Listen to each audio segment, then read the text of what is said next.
The plate, veteran Rick Cerrone, possessor of a very strong throwing arm. And around the infield, we have Howard Johnson, the third baseman, just probably one of the most underrated ball players in baseball. Great power, great arm, great speed, just ability to do a lot of things. The outfield, Hubie Brooks, right fielder, moved from shortstop to third base, back to the outfield, providing tremendous offensive punch for these Mets. Sid Fernandez, I'll tell you, he is a little concerned about tonight's start. There's a lot of pressure on him to do well. It's nice to know that people count on you and want you when you're on their team, but I don't know if I would want that pressure on me. A reporter asked me, what about Darling? What do you think about before he got traded, he asked me, what do you think of the Darling-Whitehurst situation? I say, that's the Mets' decision. I'm glad I have no part of it. And it's almost the same thing with your question. I don't know if I want that kind of pressure. If I fail or the Mets lose, it's my fault, I don't think that way. I just want to go out there and try my best. And hopefully I can pitch the way I'm capable of pitching, and things will be all right. Well, I'll tell you, if he pitches the way he's capable of pitching, the Mets will have a tremendous second half. He has some of the strongest and yet most unusual numbers of any major league pitcher. We'll tell you about him as we go along. Brett Butler stands in for Fernandez, his first pitch of the '91 season, and it is a strike. Well, it is amazing that here we are in July and it's Sid's first pitch, but he possesses that tremendous fastball, a big slow curveball, and an occasional changeup. Fernandez can strike people out. He does not give up a lot of hits, and he doesn't go a long way into the ball game. They can get 6 innings out of him. Even when he's pitching regularly, they consider it a success. For Sid Fernandez, his average in his career is 6 innings per game. He's not on a pitch count tonight. They say his arm's 100%. He won 102 pitches in one of his rehab games. 1-1 to Butler is taken inside, 2 balls and 1 strike.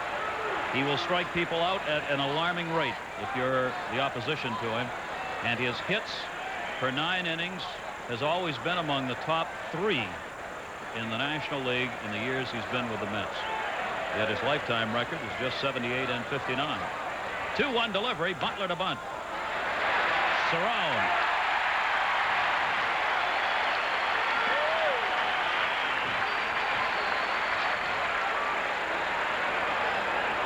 Certainly no surprise, Brett Butler squaring to bunt here. He leaves a little bit, and you see that his bat barrel is above the ball. As a result, he ends up popping it up there to Cerrone.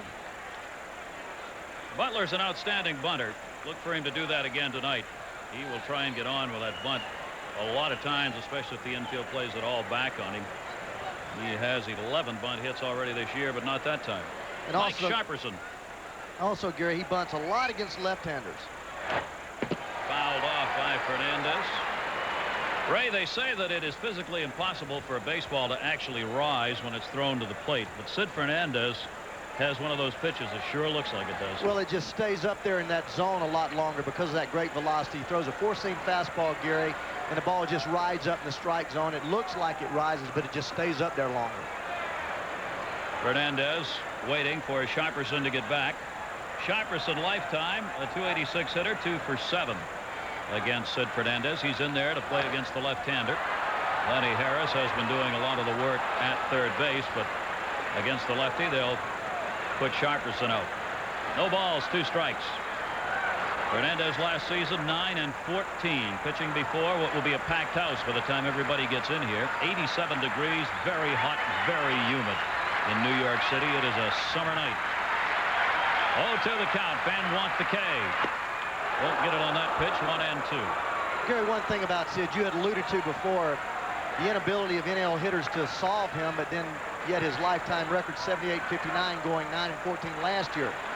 He does have difficulty sometimes knowing what pitch to throw. He leaves a lot of pitches out over the plate. Like that big breaking ball there. If he doesn't get that breaking ball down and in, guys wear that pitch out away. Sometimes he backdoors it. But he has to be really effective with that breaking ball down and in and throwing that fastball to spots. But Harrelson needing him to come through for the Mets. Ron Darling, of course, traded. Got him. And there was that float like a butterfly, sting like a bee, off-speed breaking ball. Well, when you throw a fastball 95 miles an hour and come back with a 70-mile-an-hour breaking ball, you give up on a lot of pitches, especially away. This ball starts on the outside part of the plate. Sharpson gave up, breaks late right on the outside part of the plate. Last year, he struck out 9.1 batters per 9 innings, second best in the league behind David Cone. He has consistently done that. In '89, he was third in the league in strikeouts. He struck out the same number in '88 per 9 innings. In '86, he was tied for fourth in the National League with 200 strikeouts with Doc Gooden. He's an incredible pitcher. Juan Samuel. 2 down, nobody on. Fernandez. That one is playable in right center field. Yubi Brooks wants it, and Fernandez has himself a 1-2-3 first inning of 1991, and let me tell you, that's important for Fernandez. Lead on the Mets 4 games to 2 this year. For the Mets, Keith Miller will be leading it off. He'll get the start in left field tonight. Dave Magadan bats both second and third, second in the order at first base for tonight's game. Greg Jeffries, he's finally got the bat going. Switch hitter at second base. Kevin McReynolds moves from left to center for tonight's game. Boy, the unsung hero, Howard Johnson, the switch hitter at third base. Yubi Brooks in right field. This guy's making a lot of starts right now. Gary Templeton at shortstop. The veteran, Rick Cerrone, will be behind the plate tonight, and you saw the left-hander on the mound from Hawaii, Sid Fernandez. And now we're going to see the right-hander from the Dominican Republic, Ramon Martinez. You're talking about great stuff, Gary. You see 12-4 combined with that tremendous 15-3 from June last year, 27-7. Gary Carter behind the plate. Seems like he's just going to go on and on and on. Now number 3 all times and games caught back there. The infield for the Dodgers, you have veteran Alfredo Griffin at shortstop. They tried off him in there for a while, but Griffin is now settled in and solidified this defense. In the outfield, Darryl Strawberry coming back to New York with a big home run last night. Seems to be a very happy man. I'll tell you, made some folks unhappy around here last night when he hit that home run. The fans still aren't sure if they want to boo him or cheer him. And he's got a great buddy in the outfield right now, Brett Butler. He's been over to talk during games to Strawberry. Has it been in opposition or on his behalf? The Los Angeles writers come to me. They saw me stroll over to Darryl Strawberry before a game. And what I was trying to do is encourage Darryl in his new faith on how to handle situations, if it be pressure or slumps or struggles. And just trying to be an encourager, trying to be a friend, because that's what Darryl needs, is friends. And I told him that I am his friend, to be there for him whenever he needs me. That was all. And since coming to New York, I've heard that Darryl and I fought, or this has happened, or whatever. Darryl's my friend. I claim him as my friend, always will, and that was the end of that. Way to go, Brett Butler. Keith Miller takes it. That's rather important right now for Strawberry and for the Dodgers. Tommy Lasorda was saying before the game last night, we're just trying to figure out what to do to jumpstart, in his words, Darryl Strawberry. Nobody's been able to find the key to that, and Brett Butler's taken it on himself to try and find it and to be a friend to Darryl Strawberry. Martinez gets it into Keith Miller. 1 ball, 2 strikes. Well, Gary, Darryl Strawberry jumpstarts himself. He's always been one of those guys as a self-motivator. It is very good that Brett Butler has taken him under his wing and shown him the support. Darryl's the type of guy that always has responded for people patting him on the back, and that's something that Davey Johnson didn't do. That's something that Tommy Lasorda does. But if you give him enough time, he's going to jumpstart himself, and I expect he's going to hit 15, 17 home runs the second half. Well, he's had a bad shoulder. Remember that first half, that shoulder hurt. 1-2 delivery to Keith Miller, and that's fouled off on Martinez. We've got a couple of pitchers who'll have to strike him out. Ramon Martinez last season ended up 223 strikeouts, second in the league. He's picked up 81 thus far this season, and his ERA is 4th best in the league. For the Dodgers, they have 3 pitchers in the top 10 ERA. Martinez, Morgan, and Belcher. Frank Viola's there for the Mets. Fouled off by Keith Miller. Count will stay at a ball, 2 strikes. There's a big, black, dark cloud coming in over the third base side. We may well have a couple of thunder bumpers before this ball game gets done tonight, because it is dark on the city side of Shea. You see one of the Jets headed for LaGuardia right there with the lights on. 1 ball, 2 strike count on Keith Miller. Outside of first. Eddie Murray will watch it settle into the seats. Vince Coleman's got a hamstring pull that has taken him out of the lineup for the New York Mets. So Miller and Boston have been platooning now in center field. Coleman's on the 15-day DL as of June 16.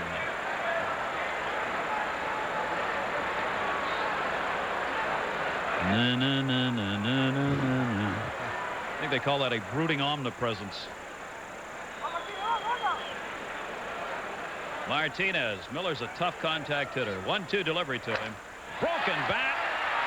Hauled in. Nice play by Alfredo Griffin, who got a good jump. Ball was not hit hard because it split the bat. One away.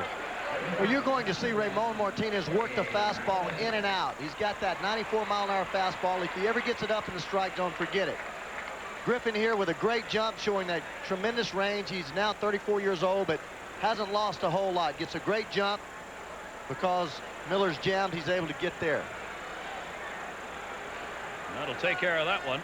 One away. And Martinez will be facing Dave Magadan. Magadan has had 10 hits in his last 26 at-bats to raise his average up to 253, but well below the plus 300 that he's used to hitting. Where does he like to be in the order? Well, Gary, one thing that he likes to do is hit fastballs and fight that fastball off the other way. When you're hitting in the third spot, a lot of times people pitch you tougher. You're up there with more runners in scoring position. You see more breaking balls. This third place in the batting order is always the toughest spot to hit because that's reserved for the best hitter.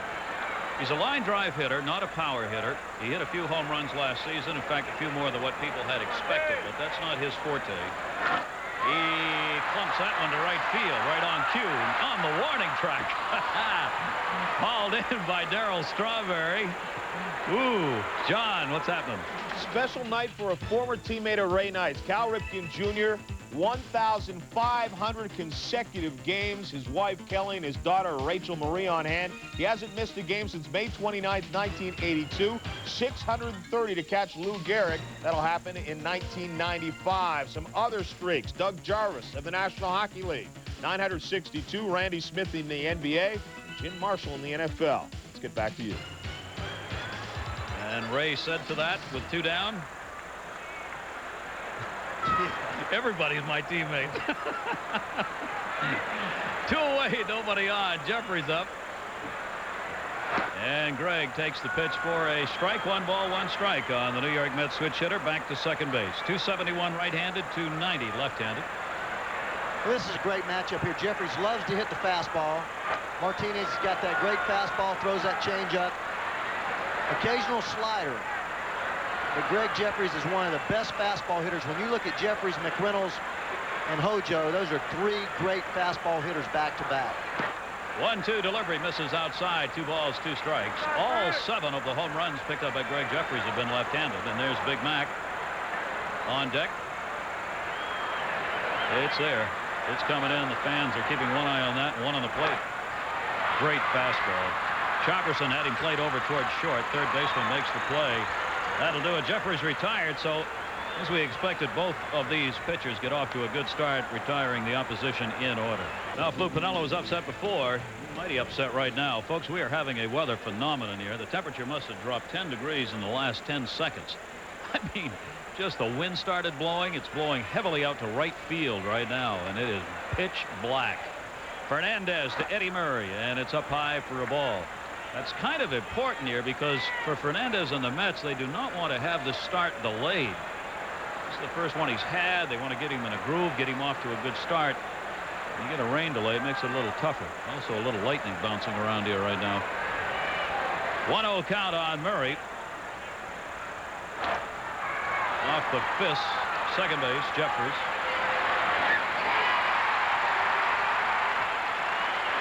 Darryl Strawberry coming up next.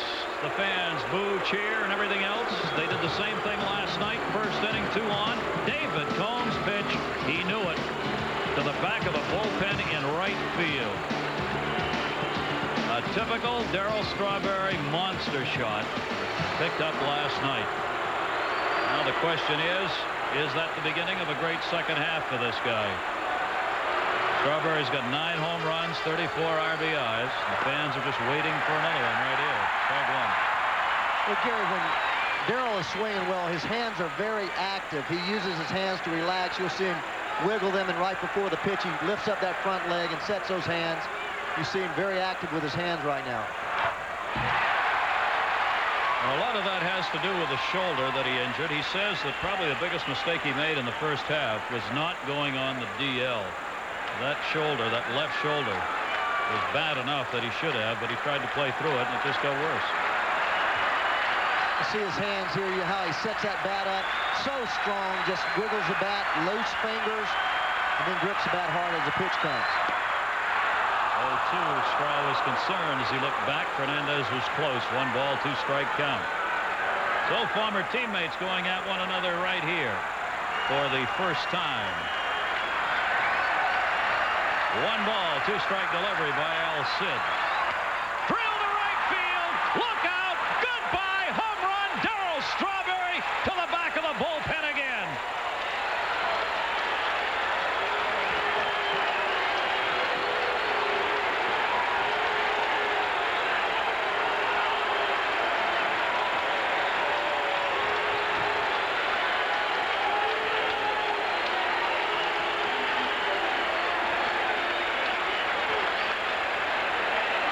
Well, Darryl, that great leg kick, tremendous extension right on the baseball, and when this man hits it in the air, it usually goes. Early in the year, Gary, we did an illustration back on Baseball Tonight with Darryl, and his head was flying off the ball, his shoulder was flying off the ball due to the fact that his shoulder was injured. Right there was typical of Darryl Strawberry, great extension head buried right on the plate. That was number 10 for him. 2 in 2 nights against the Mets. And the Dodgers have a 1-0 lead. Darryl Strawberry's 35th home run. And you don't think Tommy Lasorda and the Dodgers are loving this, because if he's back, they are off and flying. Well, one thing I've never understood is people that worry about a guy like Darryl Strawberry getting started. Here's a man that in a half a season can put together what a lot of people do in full seasons. Once he's healthy, he is always produced. I know that when he had that injured thumb, it took a while getting ready in 86, but when he came back with a fury, and I don't expect anything different this year. Gary Carter had a home run last night and just misses 1 here. Will be hauled in by Keith Miller playing left field tonight, and there are 2 down here in the 2nd inning. For Sid Fernandez, the home runs have always been a problem. He is the most definitive fly ball pitcher in baseball. Nobody gives up more fly balls as a pitcher than Sid Fernandez. And so when you give up fly balls, you're going to give up some home runs. Well, you are. That fastball, when he gets it down in the strike zone, is when people hit it out. They don't hit it out when it's up in the strike zone, unlike other pitchers. That big, slow curveball, when you recognize it and stay back, you're going to hit it in the air. Here's Javier. Then Javier getting the start in the ball game tonight. See the numbers on the limited opportunities that he has had this season. But during his starts, and this is only his 12th start, he's gone 13 for 41. That's a .317 average in games that he has started. Well, they give him a chance against the left-handers, and he has taken advantage of it. 2 down here, 1-0 lead, as the Los Angeles Dodgers using the long ball against a team that doesn't give up many. Neither of these teams' pitching staffs gives up many home runs. They're 1 in 2 in giving up home runs in the league. Off the fist by Javier, and that'll end up in the seats. 1 ball and 2 strikes. So he's done it again. And the Met fans, and there are lots of them who wish he was still here, still can't figure out what to do. Do they boo or do they applaud? So you get half and half here at Shea Stadium. Gary, you're going to see right here why Sid Fernandez is so tough. You don't see the baseball until it's about halfway. He hides that ball so well, drops down, and comes 3/4, but he kind of turns his body a little bit toward first base. And I hit against him when I was with the Astros, and he first came up in '84. Very difficult to pick the ball up on him. That's a big secret in pitching, I guess, Ray. If you can do that, sure makes hitting a whole lot tougher if you don't have that extra fraction of a second to see the baseball. 1-2 delivery. Javier, I don't think he saw that one. That was a fastball down low. 2-2. That had some zip. Especially after he threw in there 2 breaking balls. He showed 2 breaking balls, 0-2 and 1-2, then comes back with a fastball that he just busts inside. There you see the check swing. Very tough pitch to lay off of. Perfect pitcher's pitch. 2 balls, 2 strikes. And again, it'll be fought off by Javier. Javier has struck out 24 times, drawn only 11 walks. Again, though, he's had only 135 at-bats for the Dodgers as Griffin comes out in the on-deck circle. Over 50,000 will be on hand here tonight for this second of 4 games these teams are playing here at Shea Stadium this weekend. The 2-2 delivery again. Breaking ball. Out in front of it, but stayed with it and fouled it off. Javier battling one of the premier strikeout pitchers in the National League. Sid has made 2 or 3 real good pitches on him. But Javier with 2 strikes just thinking about taking the ball right back up the middle and getting a piece of the baseball. Fernandez lifetime 5 and 6 against the Los Angeles Dodgers. Of note, he lost his last 4 decisions last year and has not won in his last 6 starts. So that's a little more negative he battles against getting the start here. He got it. There's that fastball that hangs up there. 2 strikeouts for Fernandez, but Strawberry delivering his 10th home run of the season has given the Dodgers a 1-0 lead.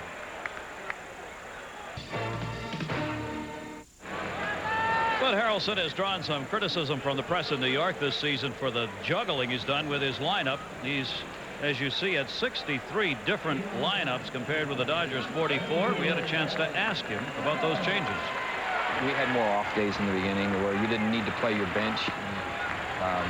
So I had kind of a set lineup. And that worked for a while. We were doing okay.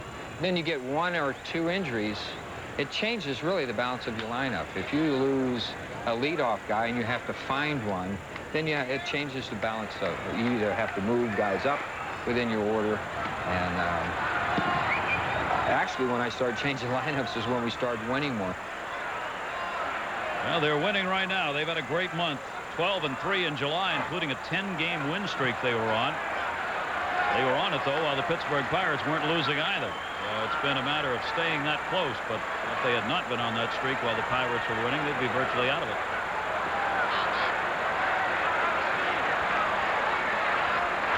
But Gary, when they were really struggling, it was because he was playing Elster at shortstop, and then when Elster went down with the injury, he moved Hojo there. At that time, Jeffries was playing third. Then when Elster came back, he moved Hojo back to third, Elster to second. Tommy Herr came out. And there was just a shuffling of 3 or 4 players. Positions, feeling comfortable with each other, and as a result, they're playing a lot better baseball. Well, Hojo waiting on deck here. 3-1 to Kevin McReynolds, and McReynolds to right field. Strawberry will have to play that on a bounce. So Big Mac, 9 hits in his last 31 times to the plate, is on with the Mets' first hit and first base runner. And we'll set the table for Howard Johnson. Slugging percentage, he is first. He is first in extra base hits. But Ray, we were talking earlier, the difference between Darryl Strawberry and Howard Johnson. 18-year-old player, they expect him to be a superstar immediately. Howard Johnson was brought over in the Walt Terrell trade to Detroit. He was supposed to be a fill-in ball player. Actually backed me up for a long time, and people a lot of times remembered Howard Johnson as that kind of player that was a backup role player, but he's not. Tremendous offensive player. One thing that Howard Johnson said, he said, when Ray Knight leaves here, I'll show him how to put up some offensive numbers. I just didn't know he was going to do it in 1/2. Well, he has done that, hasn't he? 1-0 delivery to Hojo, and that one misses away. Howard Johnson is the toughest hitter against Ramon Martinez in the league. He's hitting .500 off Martinez, 7 for 14 with 2 home runs. Martinez has already faced the New York Mets twice this season. He has beaten them twice. Lifetime, he is 2-3. 2-0, though, this year. 1-1 here and 1-1 in L.A. He's going to go with the fastball away. One of the reasons Hojo hits him so well is he cannot throw the fastball by him. No one in the world can throw the fastball by Howard Johnson. Best fastball hitter that I've ever played with. And Ramon having that great changeup, somehow Hojo has always been able to be ahead in the count. When you throw him a 2-0 fastball, you're asking for trouble. His power, left-handed, 14 home runs, 7 from the right side.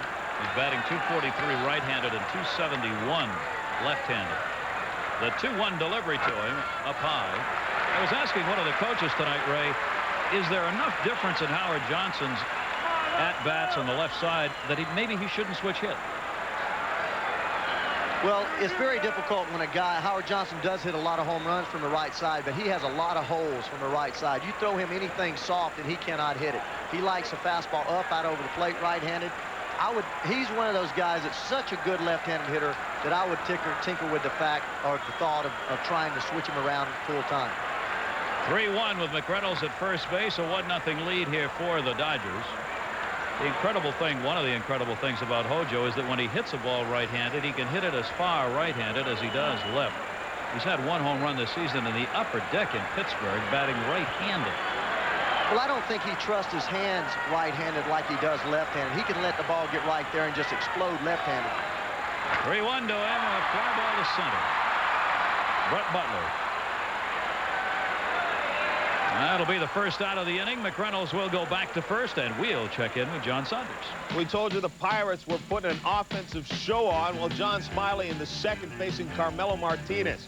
Out to left field, Barry Bonds, who has a 2-run home run in the game, plays it off the wall, guns it to Jose Lean at second, and Martinez is not there.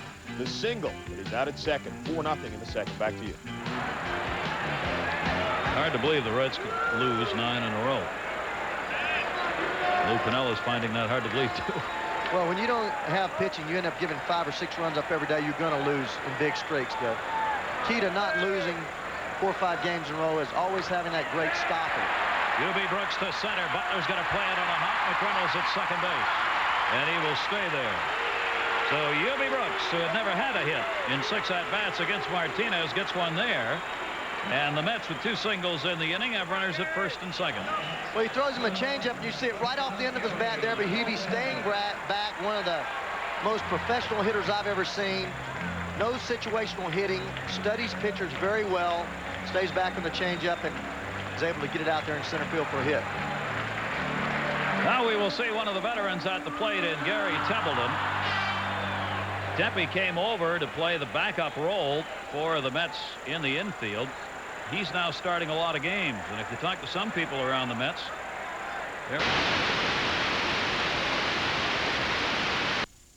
between her, he's got him. Well, Big Maco had a single his first time up. Grounds out here in the third. No runs despite the leadoff single by Miller, who ended up being left at first. The Mets have now left 4.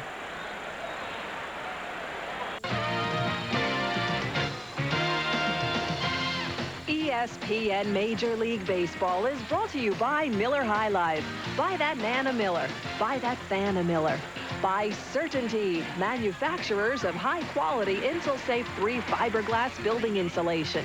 And by the maker of calcium-rich Tums. Tums helps wipe out heartburn and gives you calcium you need every day. I think I could get an ice cream. Could I get an ice cream? You better My man, could I get an ice cream from you? Thank you. Yeah. Man, I needed that. Oh, is that good? You want one of these too? You want one of these also? I got some of those. How about one of those? There's that pretzel machine there. I think the concessions will do all right tonight on beverages and ice cream. There's your line over 3. Strawberry's home run. What a typical game for Sid Fernandez. He's doing exactly what he's always done. He hasn't walked anybody. He's struck out 4. He's given up 1 hit, and he's behind 1-0. That's exactly the way his whole career's gone. Mike Sharperson. But he's going to do better now because he got married a week ago Monday during the All-Star break. Congratulations. And Sid says hello to the whole family in Hawaii. His wife is here in New York with him. She also is from the islands, where he is in the offseason. He may not do better, but he'll be able to handle it a whole lot better. Fouled back. 2 balls and 1 strike. And he says, I don't want to hear any more about my weight. There's Straw. I need to towel it down. Press in New York makes a lot about Sid Fernandez's weight and shouldn't he take some off. Sid's answer to that is, look, I'm Hawaiian. This is the way we're built.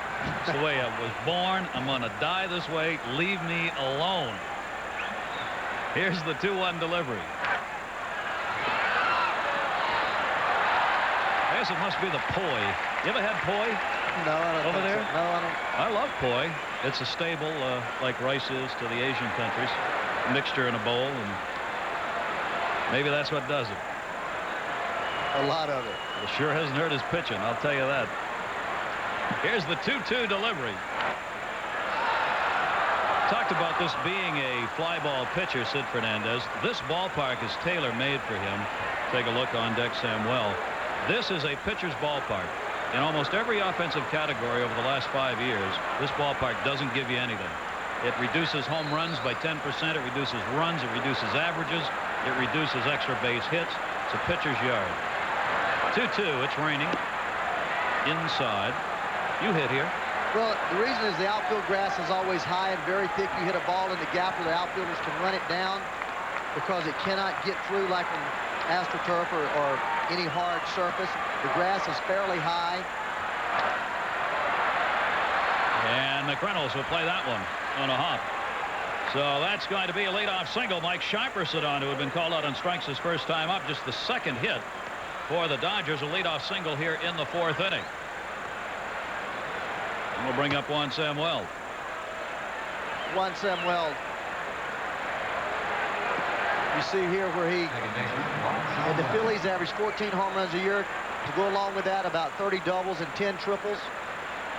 With the Mets, just 3 home runs, 228 this year, having a Juan Samuel type season. But I was talking about before, Gary, when he came to the ballpark last year, they'd have him out in center field in spring training. He'd take 100 fly balls a day. He could not even concentrate on hitting. Then he made a lot of errors in center field, a lot of judgment errors, which is natural for a guy who's always played infield. Then you start trying too hard thinking about your defensive play. Fans start booing you about defense. You try to make up for it in offense, and then it's just a snowballing effect, and you're not doing anything well. Well, I guess he's got all that straightened out. He knows where he's going to play now, knows what his position is, and so he's putting the numbers back up again. His lifetime average now at 258 over 8 major league seasons for Juan Samuel, but as Ray said, well below what he can do.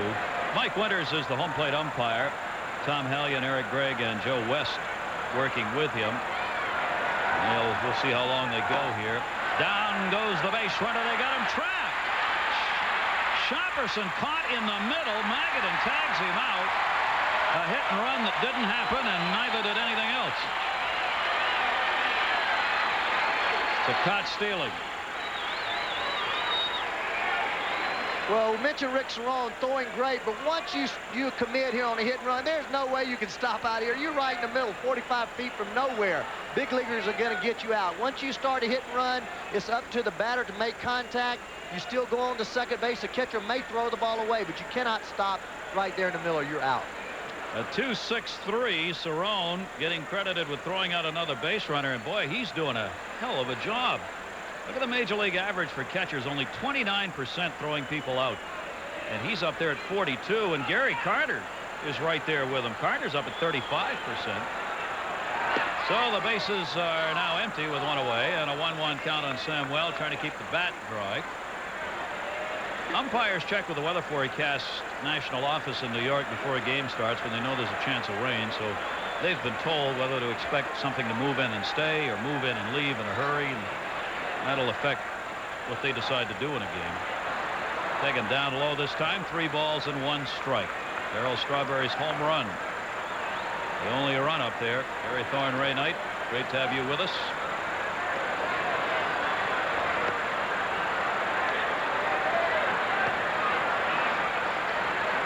Three ball, 1 strike count. Fernandez delivery is swung on and fouled off.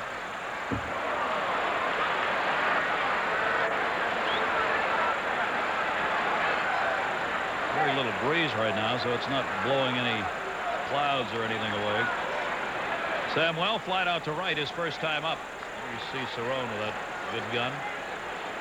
Samuel with 107 hits. He is second in the league behind only Tony Gwynn. His .307 average starting the night was 7th best in the league. And he's up there in other offensive categories among the leaders. 3-2.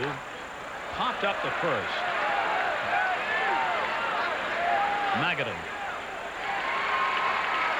And now there are 2 away.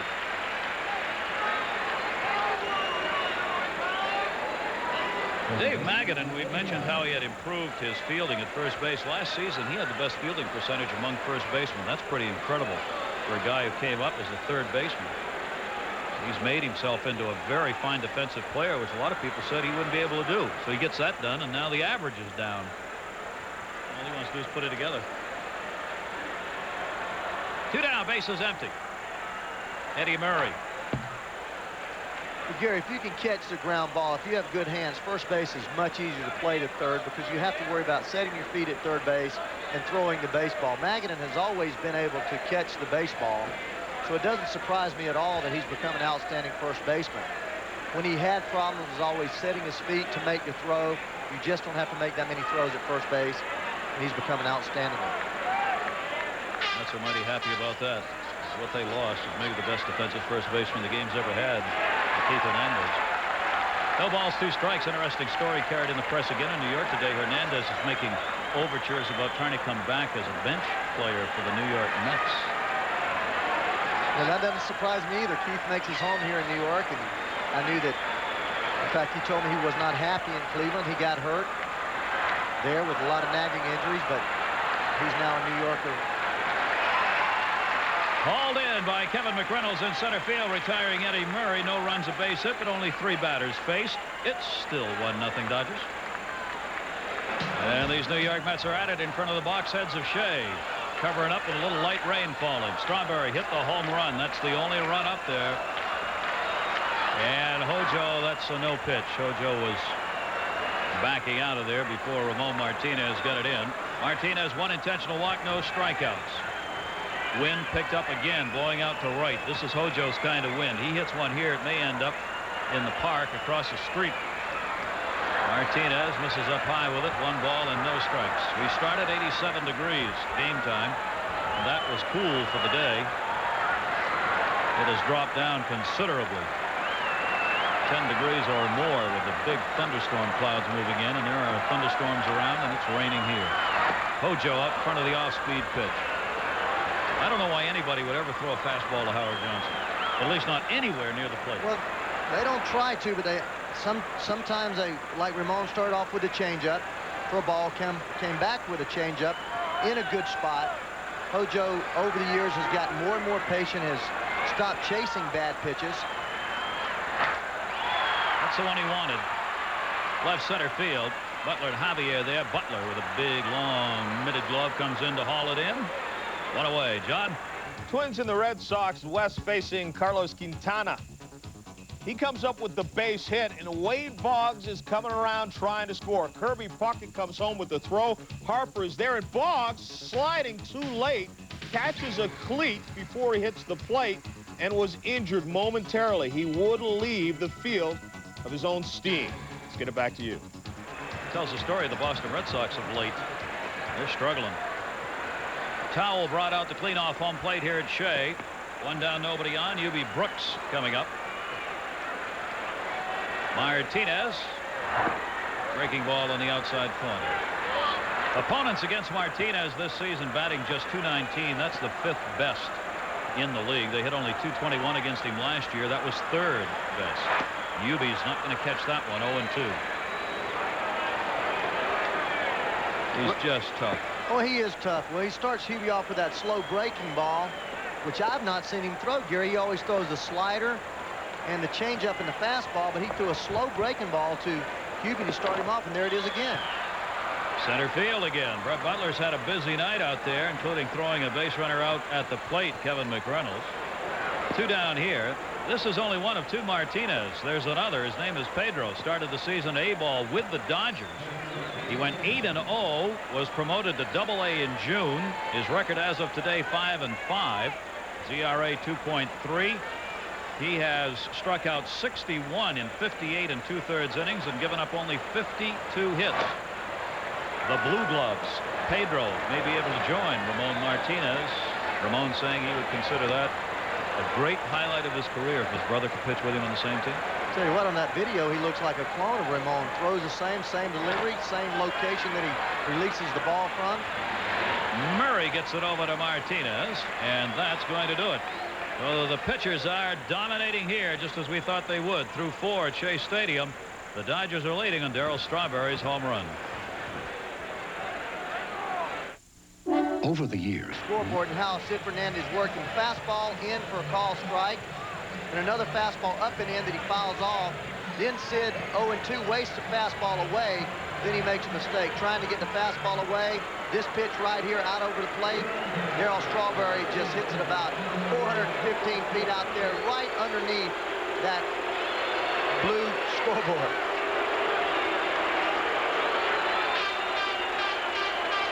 So his first at-bat last night, a 3-run homer. His first at-bat tonight, a solo shot, 10 on the season, 6-game hit streak. He's had 7 hits in his last 16 at-bats now. Hitting safely in 6 consecutive games. Sid Fernandez delivers on the inside corner, strike one.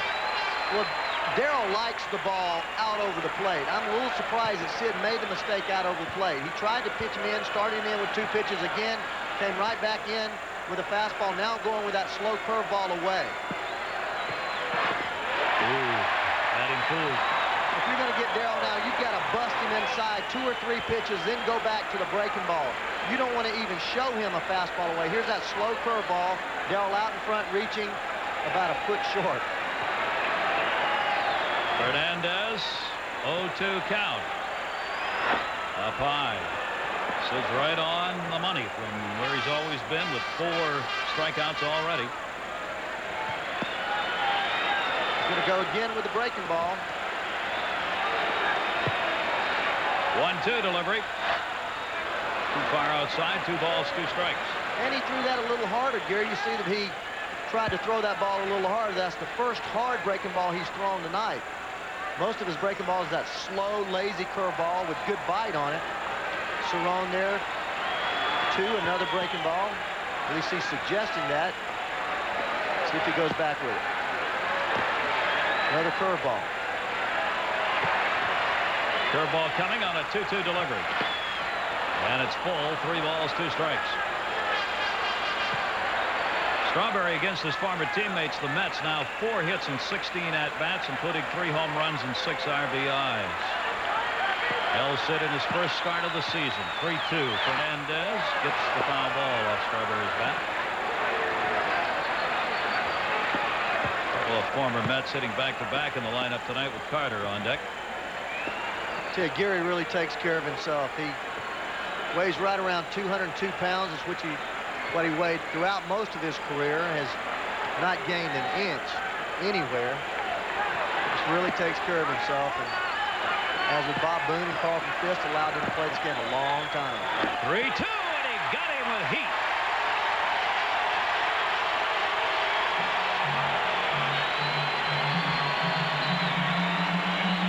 If you're going to beat Darryl Strawberry, you have to beat him with the fastball in. Here's a fastball up with a little in movement. Darryl has a little blind spot there. Good swing right on the ball, but he just cannot catch up to that fastball in and up. 5 strikeouts, no walks for Sid Fernandez. We told you he consistently averages 1 strikeout per inning, and that's exactly what he's doing. There you see, when you get ahead of people 0-2, they're in trouble, especially with a guy that has the assortment of pitches that Sid Fernandez has. We mentioned the changeup. I've yet to see him throw the changeup. Predominantly a 2-pitch pitcher. And then last year, you look at the 0-2 pitchers who got ahead, and doesn't surprise you there with Dave Cohn. Danny Darwin may be a little surprised, but again, Fernandez and Ramon Martinez always getting ahead of the hitters and then putting you away. That'll do it. Pitch is taken, and it's inside ball 2. 2 balls and no strikes. Interested to note a number today that the major league average for the first pitch being a strike all over the majors, 59% is the average. Not bad. Not too shabby. 2-0 delivery, and these 2 pitchers are right there at the average. I thought both of these pitchers might be a little higher than that, but they're not. Gary Carter, 3-0 count, 1 down. Remember, that lifetime average includes a whole lot of games played with the Montreal Expos. The vast majority of those at-bats. Then Kidd came here, of course, and was part of the '86 World Champion New York Mets. As was Raymond, the MVP Thank you, of sir. the World Series. 3-0 delivery. Carter, powering shot. Cerrone coming back. They have room, no. On top of the umbrellas, 3-1. A lot of people, because I played with Johnny Bench in Cincinnati for those 6 years and then played with Gary, a lot of people have asked me to compare the two, and they're very close. Johnny was just such a natural. He never looked like he was working at anything. Gary is the type of guy, we mentioned Rex Hudler, that bear down, plays hard, always looks like he's straining to do things. Johnny, a natural athlete. They both are going to have comparable stats. I believe Johnny had a little better throwing arm and a quicker release, but I'll tell you one thing, not that much difference between the two. Incredibly performing now. 3-1. Incredible because Mike Scioscia is injured. Scioscia, the starting catcher on the DL, bone scan is positive. He's got a healing fracture on his right hand. On deck, Samuel. So while he's out, Carter's getting Javier rather. Carter's getting a lot of playing time. And Gary, over the last 23 games, has an average of 283. Even though he's in a bit of a funk right now, he has done extremely well. This ball club needed him. He's 6 for 29 on the road trip. What happens to a lot of older players? They stop getting at bats, or their at bats are cut down, Gary, and then people start thinking their talents are dwindling. As Pudge is showing you there at Chicago, a lot of guys. Ted Williams hit 3-something. Pete Rose hit well on into his 40s. And I really believe that when I retired, is we go to John Saunders. When you retired, you believed to go to John Saunders? Well, you have your wish right now. Robin Ventura, for the second time in the game, this a 2-run home run. He has 10 this year, had 9 for his career, 5 all of last year. He now has 6 in the last 2 weeks. Back to Gary and Ray, and you're retired. Yeah, they say that guys who follow Walt Reniak can't hit the long ball. Bull. That's right. Bull. 1-0 lead here. Howard Johnson over to talk to Sid, and here comes Bud Harrelson. And this may be an injury check coming up here as Harrelson waiting to take a look at the mound. Coming up Sunday night, Cincinnati Reds, Barry Larkin. He's hitting the home run ball, 41 RBIs to boot, and playing some outstanding defense.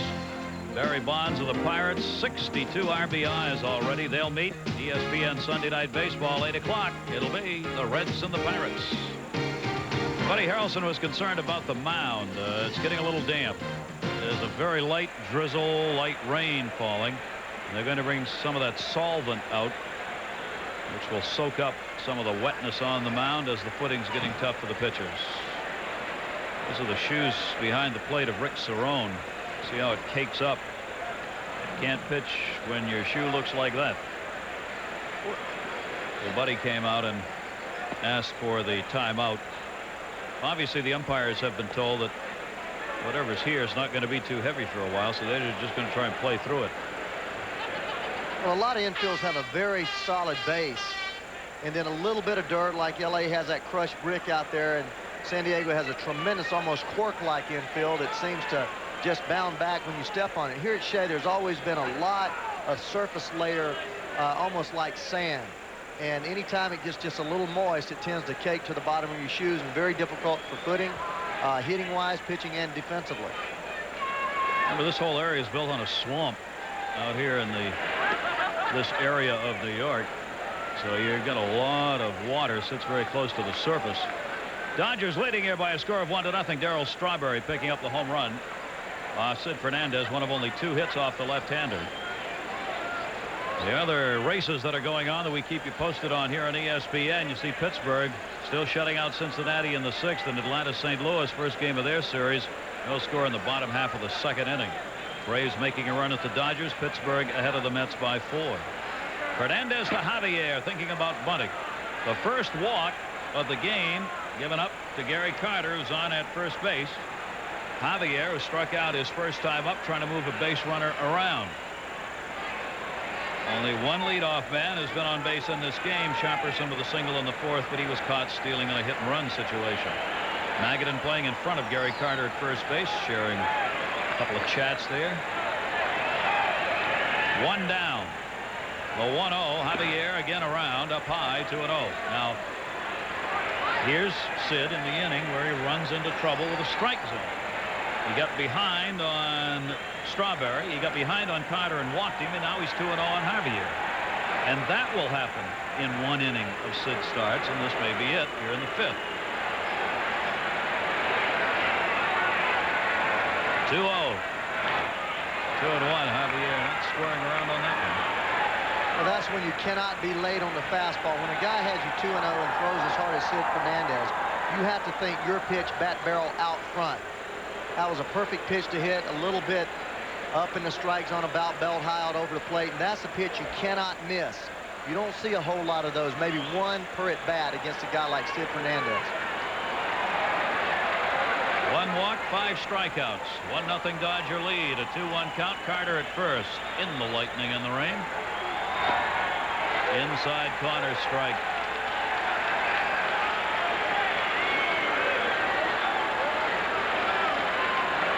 Javier. Keep the rain off the bill of the cap. Alfredo Griffin waiting on deck, the number 8 hitter. Fans begin the rhythmic applause for the strikeout. 2 balls, 2 strikes. Infield able to move back now with a 2-2 count. To give you an idea of how tough Sid is to hit, he has thrown the majority of fastballs tonight, probably 70% fastballs. There you see his strike to ball ratio, 2-to-1 strikes, which is not too bad. Everybody likes to talk about 3-to-1, but I don't know too many pitchers that throw 3 strikes to every ball. But Sid has that fastball really working tonight. Everything he's throwing out, up over the plate, people are just filing back, or like Juan Samuel did, chasing it and popping it up. 2 ball, 2 strike count.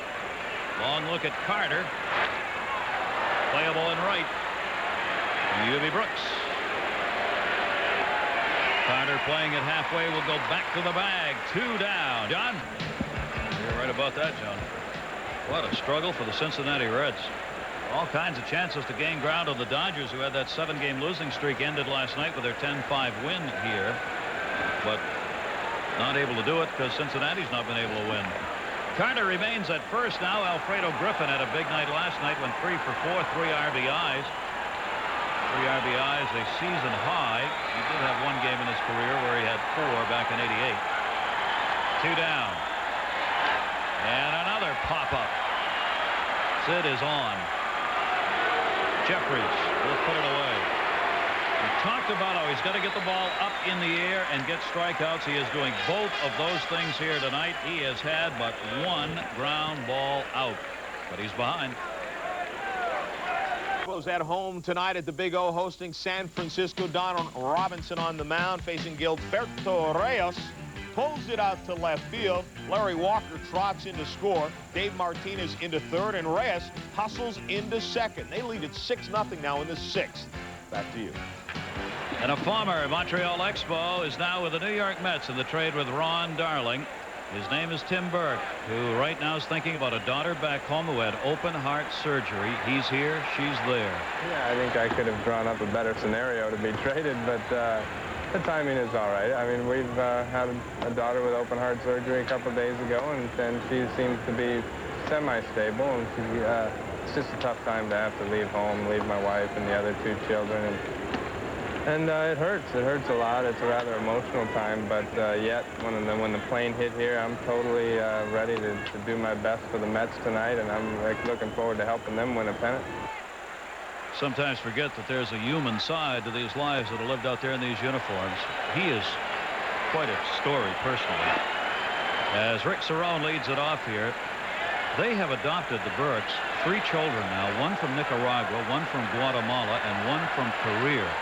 And that Korean child is the one that just had the open heart surgery. She had 3 holes in her heart. They knew it when the adoption went through, and they hope to adopt a dozen children before they're done from this worldwide agency.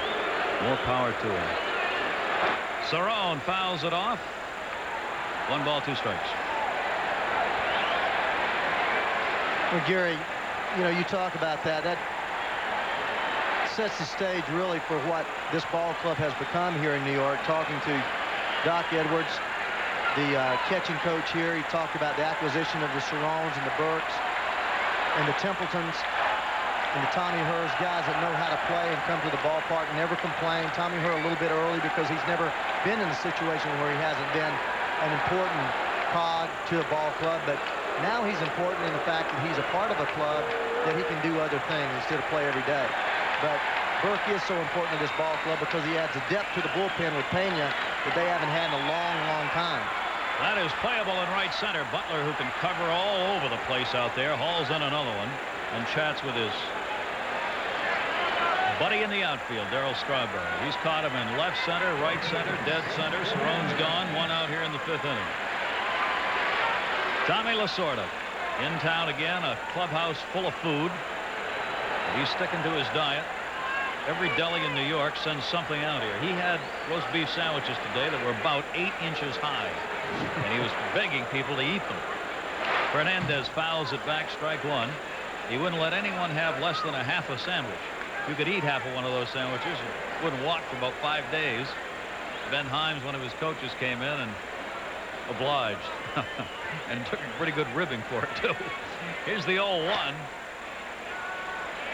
Sid Fernandez behind on the count, 0-2. Sid came up with the bases loaded in the 2nd inning, grounded out. Mets have left 4. Dodgers in the game, not stranded anybody, but they've got a lead. Fernandez, right center field. He got a lot of that one. Butler will not get it. And a ground rule double.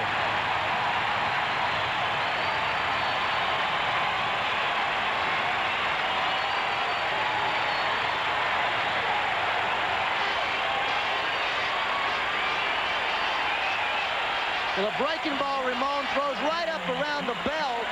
I don't know why in the world he went to the breaking ball. Sid hasn't even been close to the fastball, but he hits that right on the warning track about 385 feet away. Sid decides, hey, you're not going to get runs for me, as he flies around first base. I'm going to go ahead and get my own. That is his 11th lifetime double as he sucks it in at second base. On a ground rule double. He had one last year. He represents the potential tying run. Now can his teammates help out? That is the 5th hit off Martinez. One down. Fernandez at second, and Keith Miller singled in the 3rd. 5 hits in his last 10 at-bats. The Sable of New York with those goggles. Breaking ball stopped by Carter. Martinez, ball 1.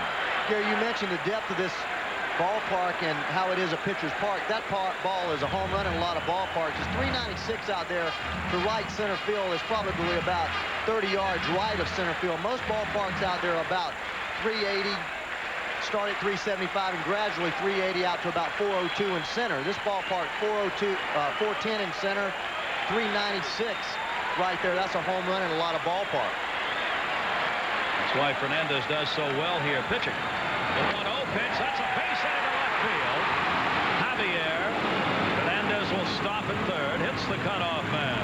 1st and 3rd now with 1 out.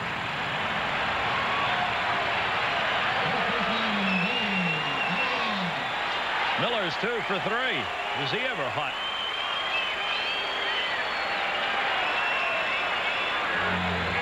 So the 2nd opportunity for the Mets, with the first one with any real umph to it. They got the bases loaded, as we said, in the 2nd, but Sid Fernandez was up. Now Fernandez has helped himself with that 1-out double. Miller's single, and it brings up Dave Magadan.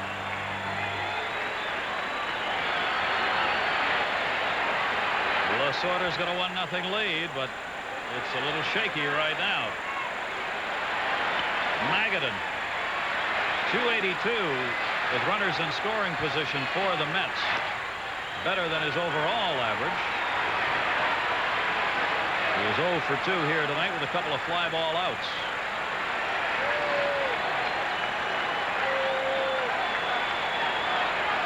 Gary, look at the center fielder here. Butler, he's only out there about 280 feet. Very shallow in center. Magadan not having tremendous power, but seemed like Butler ran all day for Fernandez's fly ball. Here he is drawn in pretty shallow in center field. Looks like Joey Monfitano just waved the flag and had him to move over a little bit. Joe Ferguson is one of the coaches who sits upstairs in the press box during the games and relays positionings down to Bill Russell in the dugout. They can't do that anymore with a walkie-talkie or anything. It's done by hand signals.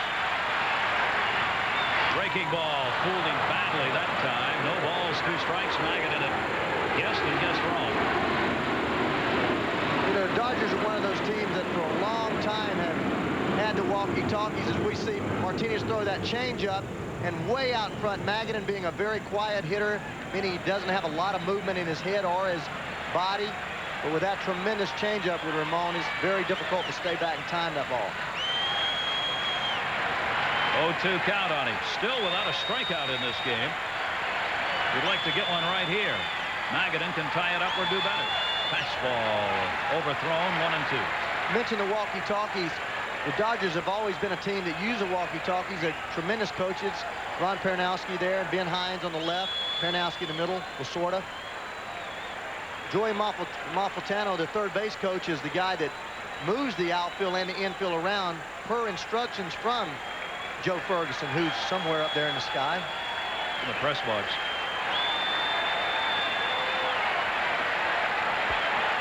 Is it true that this is the last year that they're allowing that? Yes. 1-2 delivery. Up high, 2-2. They felt that there was a little hanky-panky going on. The guys were also having walkie-talkies in positions of the outfield and were getting signs and were relaying them back and down into the dugout. So they've just decided to eliminate all that. Greg Jeffries waiting on deck. It's one of those big moments in a ball game, right? Oh, it is. And Magadan being a tremendous two-strike hitter, doesn't strike out a lot. I look for Ramon to go here to that changeup. This is his best pitch, although he throws a tremendous fastball. I look for him again go to the changeup. 2-2 the count, 1 out, 2 on. Runner goes. Carter will throw, and not in time.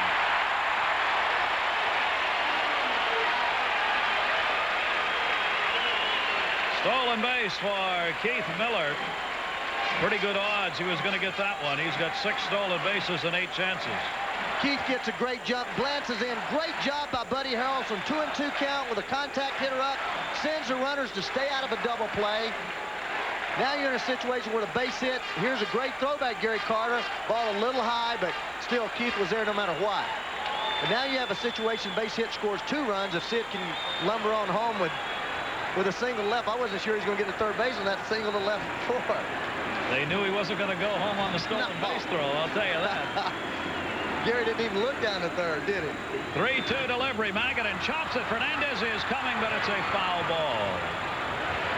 And Mike Cubbage, the third base coach, will go over and have a word because El Cid was not quite sure whether to go or not on that one. And that's the way Miller's uniform usually looks, dirty. Well, there's the changeup, and you see Sid start, stop, come back, go, stop. I don't know, Sid. You figure it out. I'm glad it went foul. I'm not sure who's in a worse situation. El Cid at third or Miller at second, trying to figure out whether he ought to take off at third base. 3 ball, 2 strike count. Magadan, as we said, a very good contact hitter. He'll fight off pitches. He struck out only 34 times while drawing 58 walks this year. Keith Miller trying out for the Olympic team at second base. I think it was his version of the high jump. Martinez will step off. 3-2 count. Again, the wind has died down again. 3-2 delivery. In the air to center. Fernandez was halfway down the line. He's just back tagging now. Butler will make the throw in. Fernandez will score. 1-1.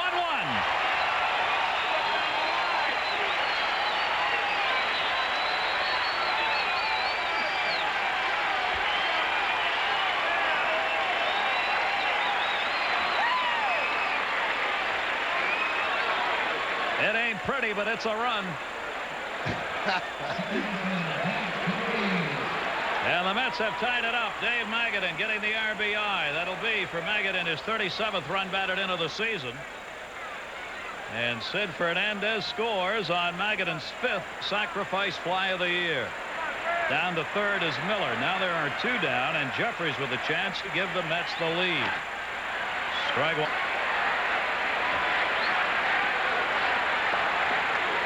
Sid's so anxious to cross home plate. The ball's hit out there 400 feet. He's not even thinking tag. Started running home. Jeffries into the glove of Martinez. Over to first base, and that will do it. So this pitching duel continues, but Sid Fernandez, 1-out double. And his first game back proves to be the tying run.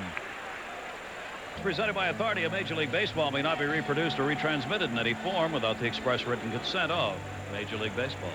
Gary Thorne, Ray Knight, great to have you with us here at Shea Stadium in New York, where we now have a 1-1 ball game. Darryl Strawberry delivering the home run, his 10th of the year, that came in the second inning. Dodgers have had against Sid Fernandez only 2 hits, the other a single by Sharperson in the 4th inning.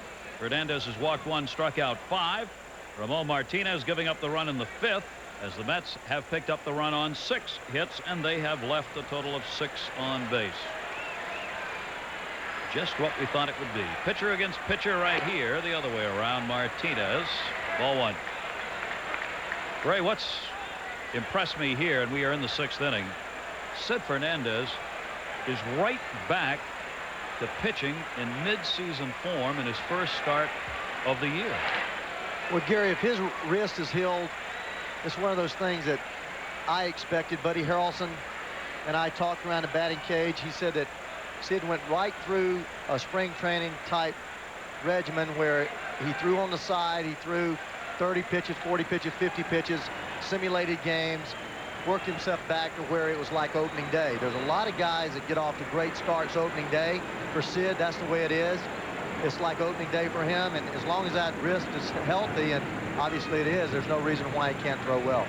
He's right there. Martinez trying to bunt. Will not get a piece of that one. 1 ball and 2 strikes. Fernandez was originally picked up by the Los Angeles Dodgers. He was an original 3rd round choice in the Dodger organization, and then traded. So he loves to pitch against his former teammates, even though he's below 500, 5 and 6 against them right now. Got him on the inside corner. 6 strikeouts for Fernandez. Right on his career average as they pile the S's up for El Cid. You're going to see that big, slow breaking ball. He takes a little extra off of it, and hitters just give up on it before it gets there. See the ball that looks inside, and that great rotation brings the ball out over the plate, and they've already made it in their mind that it's inside, and they take it. Opponents lifetime against Sid Fernandez are hitting an incredibly low 204. Really hard to believe. It's just an amazing number. And he's not harmed it here tonight. 1 away. Butler to bunt. Has him charging. Rojo coming in at 3rd. Maggott in at 1st. Strike 1. Singles hitter. He's a singles hitter, but he turns a lot of those things into doubles and triples with that speed. He line drive hitter, just hits the ball 8-10 feet off the ground. Doesn't try to do too much with it. Gets a lot of those bunt base hits.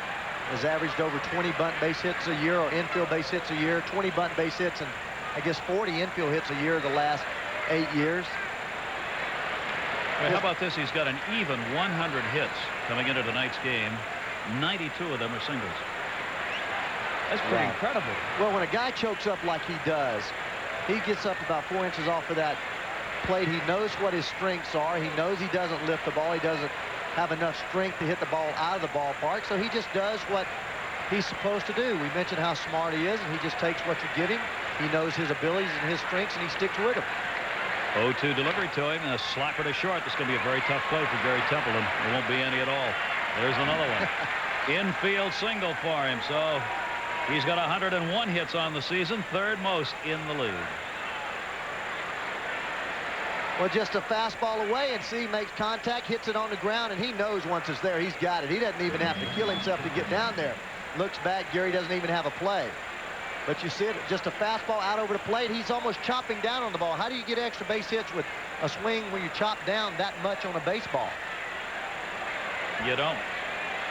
Doesn't matter for him, though. He gets on base and then does what he's supposed to do, score runs. Leading the league with 64 runs scored. Mike Sharperson, that's the 3rd hit off Fernandez. Butler goes, throw down by Cerrone's a good one, and he is safe. Sam Wells not sure as he asks Eric Gregg about it, and here comes Bud Harrelson. I'm not sure either, Gary. From right here, it sure looked like the ball beat him. I want to see this thing again.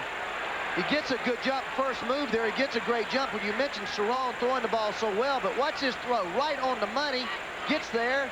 He swept him. No way. He got that call right. That's that phantom tag. That's the phantom tag that they usually let you by with. Watch him sweep here. The ball beats him. He makes the throw. No, he doesn't tag him. Or if he does, he tags him with the glove right there on the base because the ball definitely beat him. The argument on this, Ray, is that, yeah, that's right, but we always get this call. Phantom tag usually ends up being an out. Well, it does, but I think there, after seeing it again, what happened, Gary went back again. He made the sweep tag and then made a little movement back to the foot, and that got Greg's attention, and as a result, it made him call him safe because he thought the Templeton thought he had missed him. Good point. 23 stolen bases now for Brett Butler, who gets himself in scoring position. He is tied for 6th in stolen bases, and you see, even though he's below the major league average in success rate, still got some pretty good numbers on it. He's at second, 1 out. Mike Sharperson, who had a single, is second time up. Takes that pitch inside, and it's 3 balls and no strikes. Sharperson, you see why he platoons against the lefties. 1-1 ball game. 1-6-0 for the Mets, 1-3-0 for the Dodgers. It's just a good baseball game. Butler at second. 3-0. Taken. 3-1. Well, it also shows you what speed does, Gary. Get an infield base hit, just slap the ball, something that you do in batting practice, just trying to make contact with 2 strikes. Then before you know it, he's on second base, and the ball hadn't even been out of the infield yet. There he is. 3-1 count. Long look and a timeout taken at the plate. Fernandez just getting ready to deliver. Well, I don't agree with that kind of timeout. I've always seen, you see Burke out there in the bullpen getting ready. I've seen hitters do that, but once that pitcher comes set, looks at second base, when he looks back home, he's going to let that ball go. You can really get a guy hurt by doing that. Hitter's not set, you shouldn't give him timeout. I agree. Second walk given up by Fernandez. Now we got runners on at first and second with Juan Samuel coming up. John? Reds and the Pirates, and Tom Browning had already given up a couple of home runs, but this shot by Bobby Bonilla should count for a couple on its own. Up into the luxury boxes, his second of the game, 11th of the year, and it's now 7-0 Pittsburgh in the 8th. Back to Gary and Ray. Pittsburgh's just owning Cincinnati. Now they got him at home after they wiped him out in Cincinnati. 1-1 ball game. Buddy Harrelson up and talking with Mel Stottlemyre, the pitching coach now. Stottlemyre sitting next to him. Bullpen will be ready. Fernandez averages 6 innings per start throughout his career. He's in the 6th inning now. 2 on, 1 out. And Juan Samuel is at the plate. For Samuel this season, as far as getting people home's concerned, he's batting a very solid .297 with runners in scoring position. 0 for 2 here tonight. Fernandez checking Butler at second base. Breaking ball is in.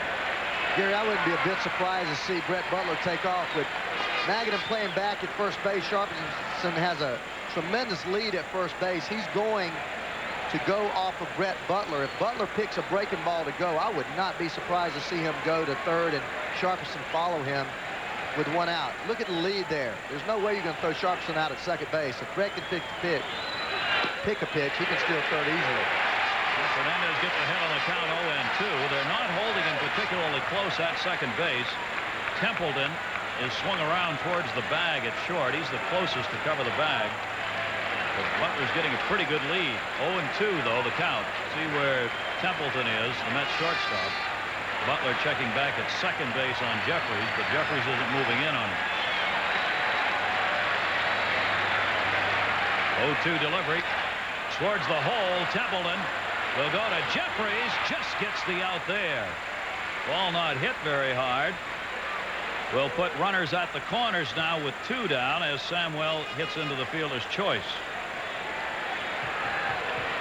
Well, you mentioned the ball being a high chopper to shortstop. Templeton coming up, getting rid of the ball in a hurry. Sharperson with that big lead. almost beats the throw to second. Great little things in the game. That's one of the things you need to do sometimes in a situation like that. First baseman's got to jockey a little with the runner at first, even though there may never be a throw, just to get him leaning a little bit the other way. Well, he really does, and that first base coach, if the first baseman is back, he can keep saying, "You're all right, you're all right, you're all right." And if Sharpson has another half step there, he's safe. Little conference here with 2 down and runners at first and third in this 1-1 game. First half of our ESPN Friday night doubleheader. The second half will be coming up from Oakland, where the New York Yankees will be taking on the Oakland A's. Barfield and Canseco. Lots of power and RBIs between those two. Steve Physiok, Dave Campbell are there ready to bring it to you. The Yankees and the A's coming up next here on ESPN. Gary Thorne, Ray Knight, wherever you may be, hope you are enjoying this beginning of a summer weekend. Great ball game underway right here. Eddie Murray takes the pitch up high. 1-1 the score. 2 down. Butler's on at third base. Samwell at first. That's a struggle.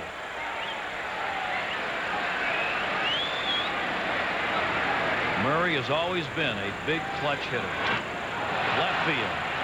Miller got him. No runs, a base hit, and for the first inning in this ball game, the Dodgers leave men on base. 2 of them here, though it remains a 1-1 game. They may be the one team that's really going to run away with a division. Red Sox are struggling right now. The Tigers trying to make a run at them. Ramon Martinez in a 1-1 ball game has given up 6 hits. Kevin McReynolds, Mr. Consistency. 270 lifetime hitter with the Mets. He's batted 276, 288, 272, and 269, and 20 or more home runs over the last 5 seasons for those with the Mets. 1 ball, 1 strike.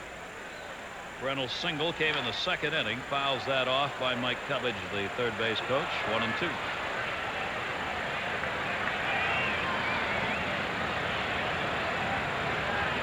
All 4 games sold out against the Dodgers last night, tonight, Saturday, and Sunday. 1-2 delivery.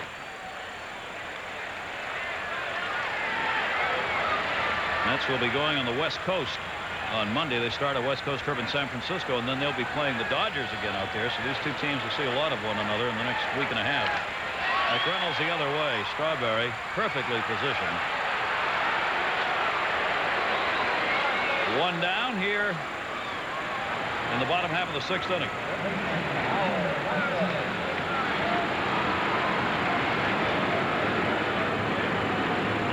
Howard Johnson, a couple of fly balls to center field off Martinez in this game.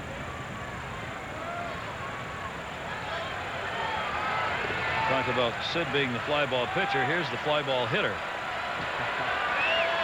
Well, most home run hitters are, Gary. You have to get the ball up in the air. There's been a lot of strong guys like Alex Johnson hit the ball extremely hard, but just don't hit the ball in the air. I was one of those hitters that had a lot of strength and doubles hitter, but I just never could get the ball in the air. Guys like Hojo, when he gets the ball in the air, it's a home run.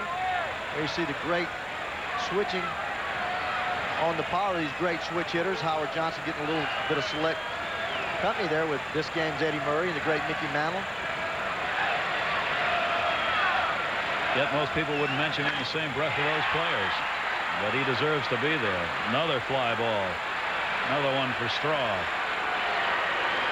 2 fly balls to right field in the 6th inning, and Martinez has 2 retired. Nobody on. Strawberry between innings talks with the fans out there.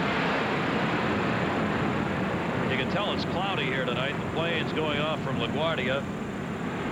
I think their wheels are tipping the roof at Shea. Boy, on cloudy nights here at Shea, LaGuardia air traffic, you can look up and touch the belly of the babies. Ubi Brooks takes it down low, ball 1. Ubi tonight got a single in the 2nd, ended up stranded as the Mets left the bases loaded in that inning. Double by Fernandez and the RBI sac fly by Magadan accounting for their run. Dodgers say of all the people they've lost over the last few seasons, this is one guy they wish they had not had to deal. 1-1. Look out right up the middle. 2-out single. 7th hit for the Mets. And Brooks is 2 for 3.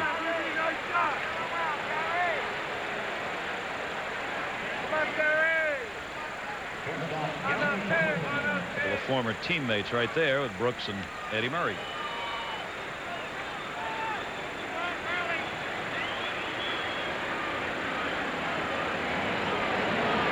Gary Templeton. Templeton also is a switch hitter. And he rockets that one to right. Good wood. Strawberry back warning track with room. Runs it down. So Darryl Strawberry gets all 3 putouts here in the 6th inning. No runs, a single, and 1 left on base. And here at Shea, Dodgers and Mets tied.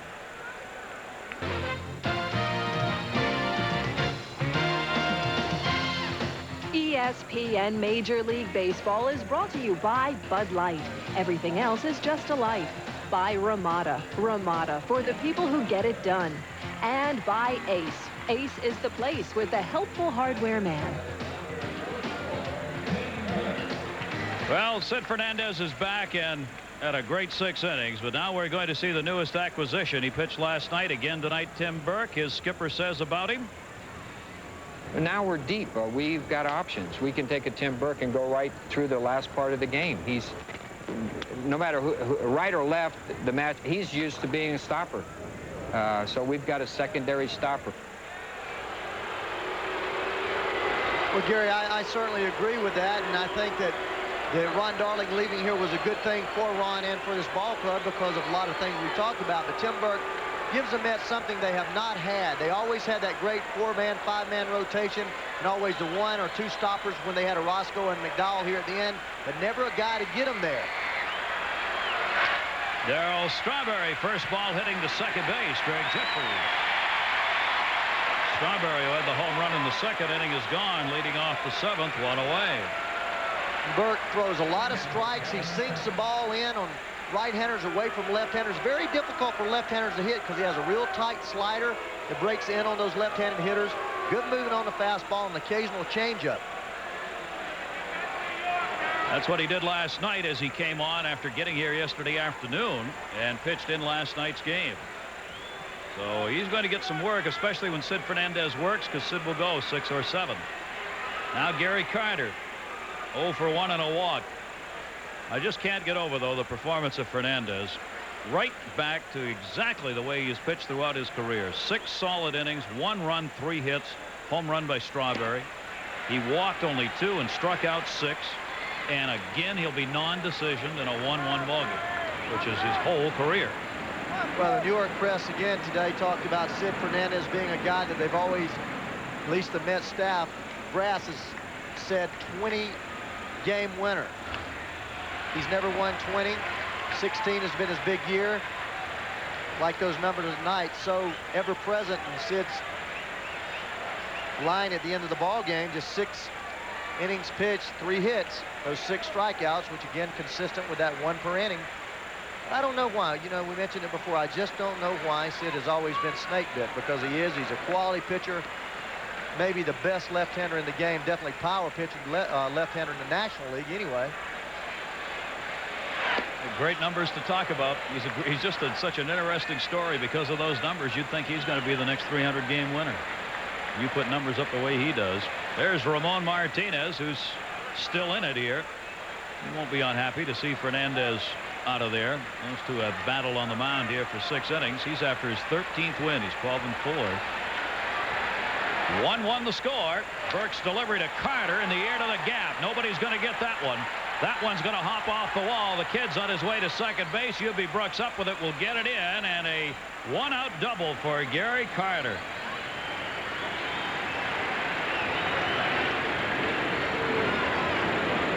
Gary stand back on the ball and his head right down on the ball. Earlier this year, pulling off the ball.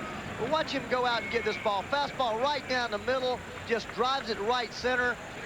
Early in the year, he was trying to pull that pitch, but That is a classic Gary Carter swing. Reminds me about 1984-85 right there. He's made an amazing recovery from some problems he had at the first of the season and the end of last year with that swing that just didn't want to seem to get there in time. He's getting there in time now. And he represents a potential go-ahead run now at second base. And Burke giving up his first hit, the double to Carter. Now will face Stan Javier. Javier's only faced him once officially, 1-for-1 lifetime against the right-hander. Javier chops it to second. Greg Jeffries has it. Carter going over to third base, and there are 2 down. That's why he's so tough against left-handed hitters. That fastball that he throws middle of plate sinks away. The pitch to Gary, he tried to get it away, but it moved right back over the middle of the plate. If Burke gets in trouble is when he tries to throw the fastball away, and his natural movement brings it back over the middle. That pitch really indicative of that great movement down the middle and falling off the outside part of the plate, and they ground out. So Alfredo Griffin will try and get the 2-out hit. They are moving in at first and third.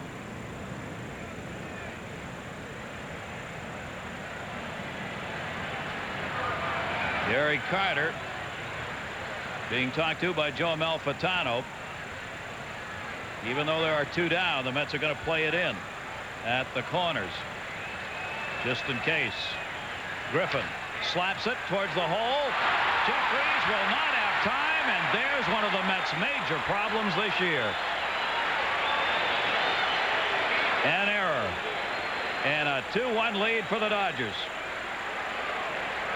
Well, Greg Jeffries, I believe, is going to eventually end up in the outfield. He has what they call heavy feet. You need like dancers or ballet feet in order to play infield. Very soft, light feet. Greg Jeffries, they talk about his hands. Fielding is about 70-80% feet. He has those heavy feet, and as a result, every time he goes to catch the ball, he has heavy hands. 8 errors charged to Jeffries this season, who, of course, has gone from third back to second base. He is an American League designated hitter, I think. And I think he may end up there for a career. He can flat out hit. There's no doubt about it. And I'm not going to hammer him defensively because he's just 23 years old. But when you watch a guy, and scouts have told me the same thing, he just doesn't possess what infielders need to possess in order to be a major league infielder. That one right back to the mound, played by Burke. He'll flip it over, and that will retire the pitcher Martinez. But an unearned run has given the Dodgers a lead from Shea. It's 7th inning stretch time. Ladies and gentlemen, it's time for our 7th inning stretch. Take a look at this play again. Greg Jeffries at second base. Alfredo Griffin, who runs real well. The hitter hits a one-hopper. Jeffries gets right over there to the ball. The ball comes up a little bit. Jeffries hustles after the ball, but there's not anything he can do about it. He reacts when he goes to the dugout. Really down because people just all over him. He kind of tries to just shrug it off, but let me tell you something. There's a little more than a shrug there. He knows good and well he should have made that play. Much maligned here about his defense. But the man can hit, and he's just going to have to go out there and forget it. The next time at bat, do something about it. So the Mets will try and battle back here. They trailed 1-0 in the second on Strawberry's home run. Tied it up in the 5th inning on a sacrifice fly by Dave Magadan that drove home Sid Fernandez, who had doubled. And now, on an unearned run, the Dodgers lead. Bottom of the 7th inning, 2-1 ball game. Martinez, who already this season has 4 complete games to his credit, working along here, has the 2-1 lead. Rick Cerone takes the fastball away. The Dodgers got a tremendous effort last night from Kevin Gross, who came on in the 2nd inning of the ball game and gave up only a couple of hits. Their bullpen was ragged, tired, and they did not get a good start from Tim Belcher. They desperately needed that performance by Gross. They got it, so now their bullpen is back in sync. 3-0 count. 3-1. Well, this is where you're going to see a test of Ramon's fastball. He's not going to dare throw the changeup here to Cerone. I believe he's going to go right at him with a fastball. Rick, got to be geared middle in, a pitch that he knows that he can drive. I think Davey Johnson had a great philosophy. You don't try to hit home runs when you're down by 1 run because you swing too hard. You think about hitting doubles. That way you won't swing at bad pitches. Cerrone takes the strike. Fernandez hurt. I'll get it right here in a minute. Martinez not going to give in. 3-2. Well, that's what makes these guys such a great pitchers. There you see Tim Cruz in the bullpen. Martinez not giving in, making a perfect pitch inside. Comes right back on him. So he fell behind and ends up getting the pop out to Eddie Murray. Cerrone, the leadoff batter, retired here in the 7th inning. Tough job by Ramon Martinez. One away. Kevin Elster is now batting in the number 9 spot. Bud Harrelson made a double switch on the pitching change, putting Elster at short, taking Gary Templeton out. So Burke is batting 7th for Templeton. Elster batting 9th for Fernandez. Kevin Elster, the shortstop, batting just .221 on the season. It's been a struggle for him. 3 hits in his last 15 at-bats. Most people get Kevin out with that slider away or fastball away. He can turn the fastball around like most of these Met hitters. You don't want to pitch him middle in because he can hurt you. Fouls that one off for a strike.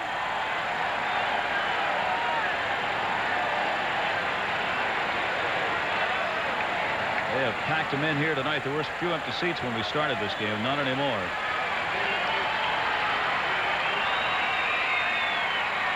Dodgers trying to win 2 in a row after they had lost 7 in a row. They're getting ready to go home after this road trip that they started after the All-Star break.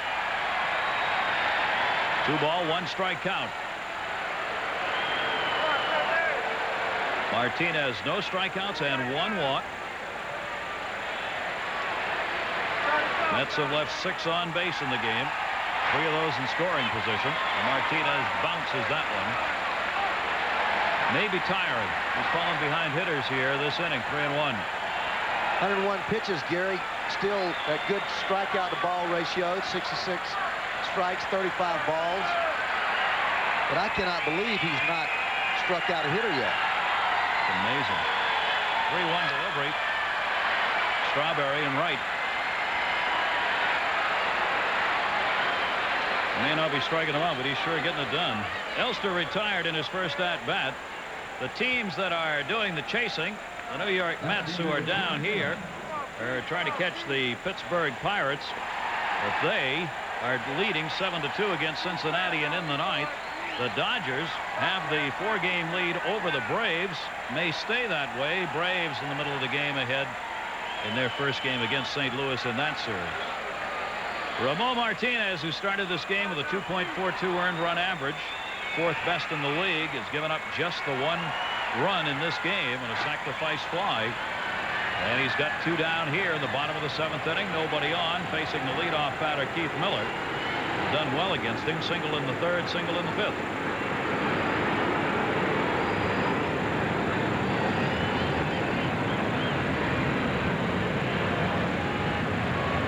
Delivery. Breaking ball. Did he go? Yes. No balls, 2 strikes.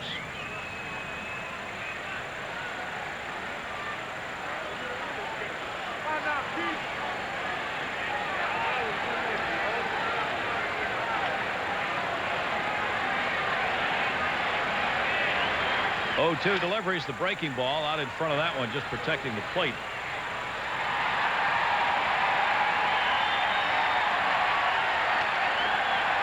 Few boos down on the foul line this time.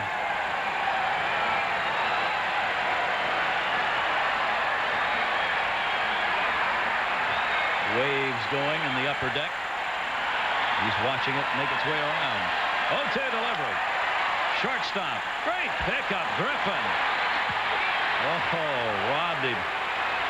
Alfredo Griffin, hard hit ball by Miller. 3 up and 3 down for the Mets as the shortstop gets congrats from his teammates. I could give a manager gray hair, and we've heard a lot about stress recently among managers. Tommy Lasorda, do you feel stress in this game? Well, I don't get ulcers, I give them. I don't get heart attacks, I give them. I love my job. I enjoy it. I know it's too... When you lose, but you got to remember one thing. You're not going to win them all. And you got to remember another thing, that the next day is a new day, and everything could be a lot different. And I enjoy my job. I got the greatest job in the world. There isn't anybody in the world who loves their job more than I do. Or maybe a guy who could tie me somewhere in China or somewhere, but I love it. You come any better than that, huh? Oh. 42nd year as a Dodger, 15th as their manager. He's trying to catch Walter Alston, who did it 23 years on one-year contracts. Says, I'm getting there. He just loves the job. When he talks about it, he means it. Brett Butler leading it off. 8th inning, 2-1 ball game. Dodgers on top.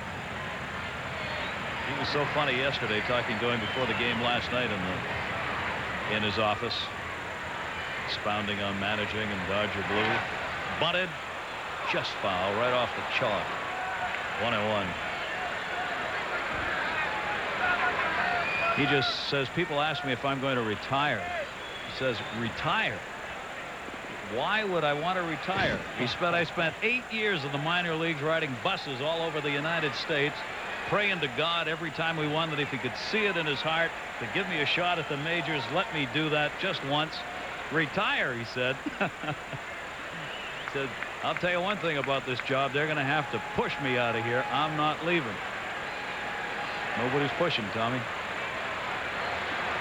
Tim Burke on in relief of Sid Fernandez, and Butler takes it away, 2-1. When you think about organizations, Gary, there's no doubt in my mind when I evaluate all these organizations that the Dodgers for the last 25, 30 years, even going back to the Branch Rickeys, for the last 20, 25 years with the Walter Alstons and the Tommy Lasordas have been the best organization in baseball. You look at their attendance, you look at their on-the-field success. They have been that. Kevin McReynolds in center will haul that one in. Butler's retired. He's 1 for 4 now, and there's one away in the top of the 8th. But another thing that they do is they always bring back their own. You look at, you mentioned Ferguson before, Bill Russell's a coach. They always bring their players back that were Dodgers, and like Tommy, he really believes in that. A lot of people think his hype about bleeding the Dodger blue, but he really believes it. He believes it, and when the players get there and find out that he really means it and believes it, it carries over to them. Sharperson is out of the game now. Lenny Harris, hitting .273, will stand in with a right-hander on the mound. Harris up, 1 down, and nobody on. Lenny Harris has done a spectacular job for the Los Angeles Dodgers, playing at third base for them, and particularly at the plate. He's supplied a very solid bat. Pops that one up short. Elster. And there are 2 down. I want to remind you, coming up Sunday night here on ESPN, our exclusive coverage of Major League Baseball with John Miller and Dave Campbell. We'll have Barry Larkin and the Pittsburgh Pirates, who are trying to make the run. The Cincinnati Reds struggling, but it's not because Larkin hasn't made the effort. Barry Bonds has done it for the Pirates. Going into the game, he had 62 RBIs. He's added to that tonight. You'll see them in action as the Reds take on the Pirates Sunday at 8.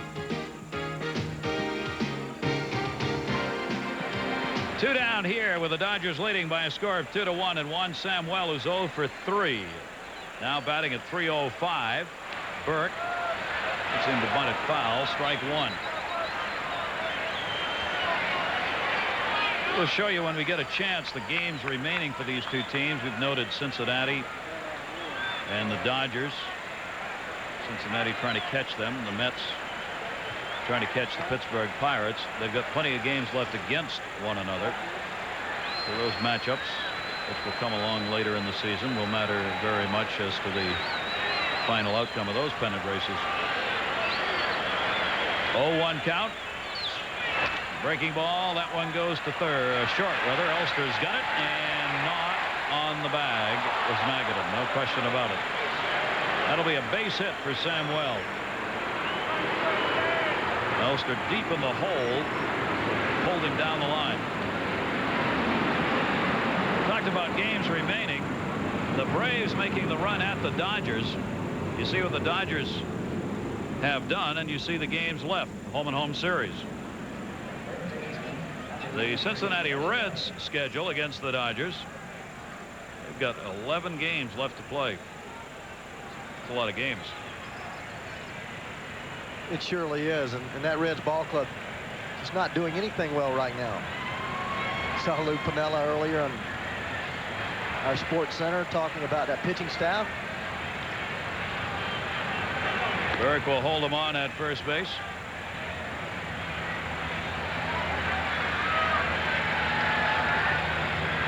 Games we've done in Cincinnati, Ray, I have sensed a lot of unhappiness.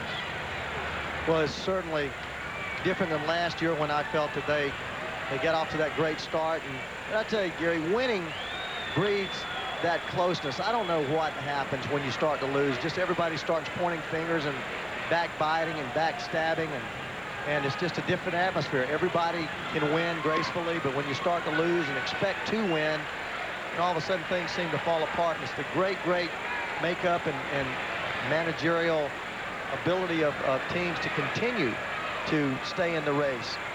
The Reds are in the race, and I give that to Piniella, but I do sense a change in attitude there. They've got so much talent.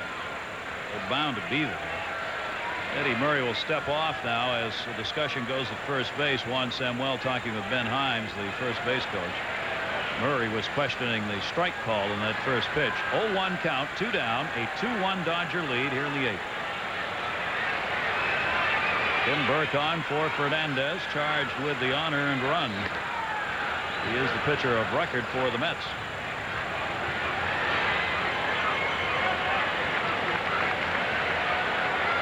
Eddie Murray with the 0 for 3, batting at .252. Just 8 home runs for him thus far this season. And he pulled badly on that one. With one arm swing right there. 0-2. Just a changeup. Eddie dead set on the fastball. You see him with that circle change. Eddie looking for the fastball 0-1, sitting dead red, and he throws him the changeup with movement away, and appeared to be a fastball, but great change of speed.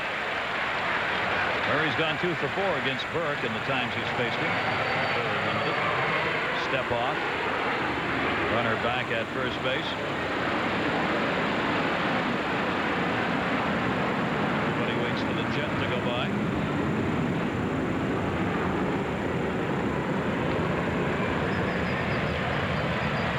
Amazing we've been able to play this game with just a very light rain that came earlier. It stopped 3 innings ago and hasn't started up again. The humidity's right back up there. Samuel back. The Dodgers this season, they have won 25 games at home and 25 on the road. They're 50-38. Last season they were 3 games below 500 on the road. Right now they're 3 games over, which is right where you like to be in road games. 0-2 delivery, and Murray takes it down low. Ball and 2 strikes.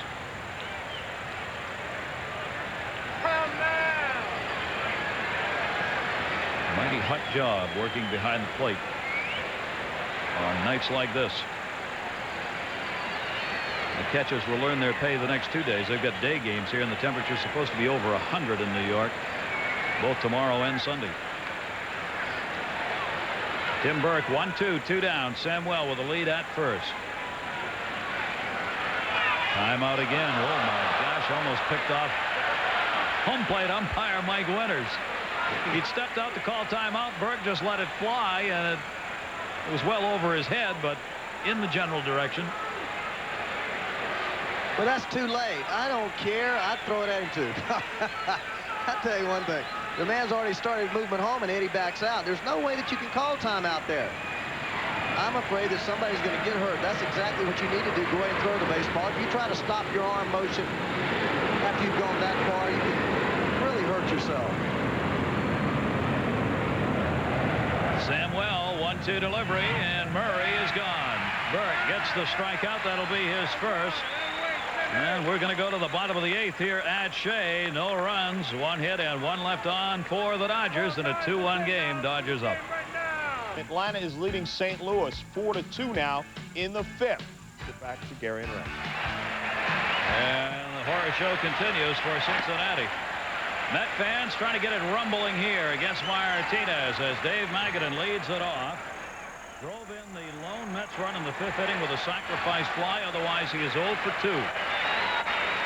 Martinez has walked 1 and struck out none. Has a 2-1 lead. Bud Harrelson knows his Cubs are right in it. Plenty of games remaining against the Pittsburgh Pirates. But he says when you play them in August and September, that's when you're deciding the pennant races, and that's when we're playing the Pirates. 2-0 delivery. Magadan takes it for a strike. Gary, they've always said you play the first 120 games to get in position. You play that last 5-6 weeks to win a pennant, and that's the way these divisions are set up, and the Mets are certainly in position. And it's going to come down to a head-to-head battle unless something happens in the next 2 or 3 weeks. The Pirates just bust open. Down low, 3 balls, 1 strike.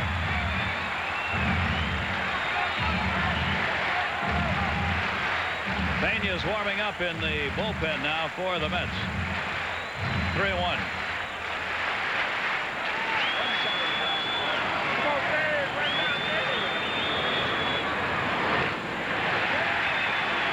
And there's that potential tying run on the way. You don't want to let it on. Dave Magadan has drawn the walk. Leadoff man is on base. That's the 3rd time the Mets have done that in the game, getting the leadoff man on. Only the 2nd walk. Martinez has surrendered. So here we go. Bottom of the 8th inning. 2-1 game. Let's see how it's going to be played here now with Jeffries up. Not a lot of speed at first base. If there's anything that's going to happen here, he's either going to butt him over, they're going to try to move him with a hit and run. With the middle of the lineup up, I don't know if I'd sacrifice here because you're going to have to pitch McReynolds, but I believe with this kind of speed, I'd go ahead and hit and run if I got the count in my favor. Jeffries swinging the bat. Lasorda has moved Harris at 3rd in and right near the bag. Murray's holding at first and cutting in front of the runner, but not charging. Jeffries does not show bunt. Ball 1. And now, with the bullpen ready for the Dodgers, Ron Paranowski, the pitching coach, is on his way out. Well, Ramon is their ace, and they're going to go as long with him as they can. If Paranowski goes out and asks him how he feels, and he says he's okay, he may not make the change. One of these guys that you stay with an extra 2 or 3 or 4 pitches. But as I thought, Greg Jeffries being a fastball hitter and purely an offensive player, as we've mentioned before, Buddy Harrelson's rolling the dice and saying, hey, this man can hit, I'm going to let him swing the bat. Jeffries just went down to talk to Mike Cubbage. He's back at home plate now. He had a discussion with the 3rd base coach. Well, in most any other situation, Gary, you have to get this runner to second base when you're at home. You play for the tie. But you have to know your talent. I don't even know if I've ever seen Greg Jeffries attempt to bunt. He has 1 sacrifice bunt this season. 1-0 pitch to it. He's not bunting, but he may be taking as the count goes to 2 balls and no strikes. And as happened 2 innings ago, Martinez struggling to get ahead on the count. It's become an effort for him here in the last couple of innings. Maldonado. Left-hander is Candelaria. That Candy. And Tim Cruz. 2-0 pitch. Taking all the way. He's just trying to work him here. 2-1. Jeffries' lifetime has had 4 hits now and 17 at-bats against Martinez. What a strong line for Ramon Martinez tonight. With no strikeouts. Here's the 2-1. Jeffries, 2-2. The reason I emphasize that, Ramon Martinez last year was 2nd in the National League with 223 strikeouts. And if you remember back in June, he's K'd 18 Braves, 11 of the first 13 hitters he faced, which tied the great Sandy Koufax's record for most strikeouts in a 9-inning ball game. So this guy can punch you out. 2-2 count, nobody out. Drill, base hit into right field. Strawberry over to get it. Magadan will stop at second base. First and second with no one out. Jeffries, the base hit. The Mets have 8 in the game. And looks like that's going to be it. Well, that big hole at first base, and Jeffries takes advantage of it. Fastball down and in. Exhibiting that quick bat we mentioned before, just drilling a base hit to right field. Now the Mets in a situation they can do a lot of things, and runs on 1st and 3rd with McReynolds hitting 4th. You would think the bunt would be in order here. But again, this Mets team doesn't have very many bunters in the middle of that lineup. Not used to doing that very often. So Buddy Harrelson's team attempting another comeback here. They've done a lot of that this season. And they've got runners at first and second, no one out. Mets are trailing 2-1 in the bottom half of the 8th inning. Martinez will go 7 innings plus.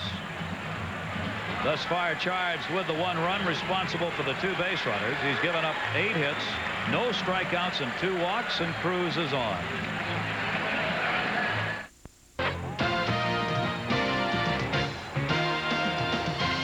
ESPN Major League Baseball is brought to you by Bud Dry. Dry brewed so it drinks light yet satisfies completely. By Red Devil Oil Enamel for the finish of a lifetime. And by State Farm Insurance. Like a good neighbor, State Farm is there. Well, the crowd is at it here at Shea Stadium. The Dodgers leading 2-1, but the Mets have 2 on. Nobody out, and Tim Cruz, the 30-year-old right-hander, starter, now working in relief out of the Dodger pen. But Tim Cruz must have good control of the beach. He spots his fastball, he sinks it a little bit, has a split finger, a curve, and a slider. Does not throw very hard. And he's got to face Kevin McReynolds, who singled in the 2nd inning, the number 4 hitter. 2 on, nobody out. Mets down by a run. And Cruz delivers inside, ball 1. Wanted to know where that pitch was. He thought it was in the strike zone. Cruz has worked against the Mets this season in the games already played, so Met hitters have had a chance to take a look at him this year, as they have in past years.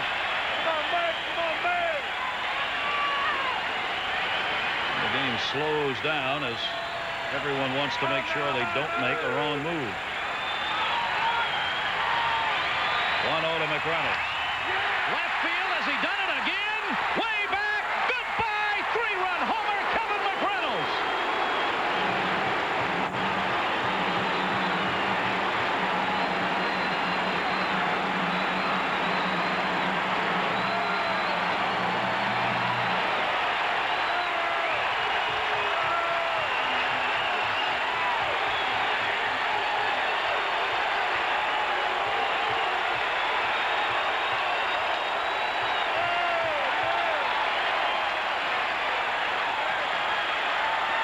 Kevin's been swinging the bat well all night. The fastball right out there on the meat part of the bat. He knew it was gone. Buddy Harrelson decides not to bunt. The 4th place hitter.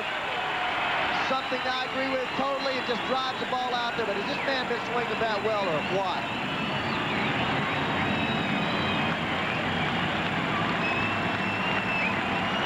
Nine home runs for him and 48 RBIs, and the Mets lead at 4-2. That's what he's been doing for the last 2 months. Hitting game-winning, game-tying home runs. Well, it reminds me of the Mets of old. With Vince Coleman in the lineup, you can create a lot of offense. Without him in the lineup, you go to the long ball in the big inning. Buddy Harrelson chose to do that by not bunting Jeffries. Chose not to bunt McReynolds there. Big inning already, 3 runs posted in the bottom of the 8th. Greg Jeffries, who made the error that allowed the on-earned run that gave the Dodgers the lead, gave up and gave Kevin McReynolds a hug. And there's Kevin, never showing too much of any type of motion. Just goes out every day and plays solid baseball year in and year out. Well, I'll tell you, that's consistent with the matchup. Kevin McReynolds now is 5 for 16 lifetime against Cruz and has 2 home runs off him and 9 RBIs. 9 RBIs and 16 at-bats off Tim Cruz for McReynolds. Joe West says Hojo did not go around 2-2. Well, we mentioned the Mets bullpen before. One concern of mine for the Dodgers has been their bullpen. Jay Howell, the stopper out there, not being able to get in the ball game. Right field, Strawberry back in the corner. Can't get it off the wall. Johnson on his way to second base. He'll stop with a double.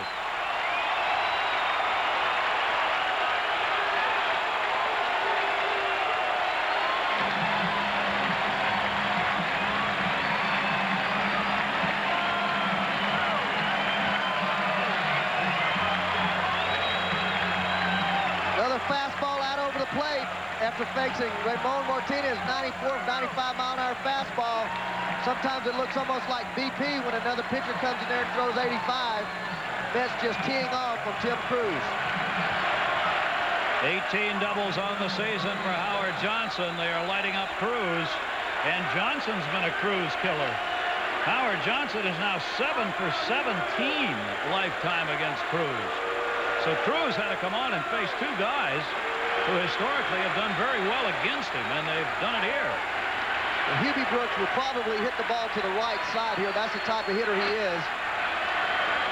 Cruz throwing him to break the ball to keep him from hitting the ball the opposite way, but mentioned the professionalism of Hubie Brooks, knows the situation at all times and always has an idea as to what to do with that bat. Boy, Ray, somebody missed one there. Juan Samuel went over to second base. Cruz didn't look back. Samuel was standing in the bag when the pitch was delivered, and Samuel just looked in disgust. Here's the 0-1. Inside to him, a ball and a strike. Samuel had gone over to cover the bag to take a throw, and Cruz never turned around. If Brooks had gone the other way, there was nobody between short and first. 4-2 lead for the Mets. Cruz inside again, 2-1. Well, Cruz knows what type of hitter Hubie is, and he's gone away with a slow breaking ball, trying to make him pull it, then busted him inside, on which is the toughest pitch, unless you're Wade Boggs, to hit the opposite way. Howard Johnson at second. The Mets suddenly have put the hit total to 10. 2-1 delivery.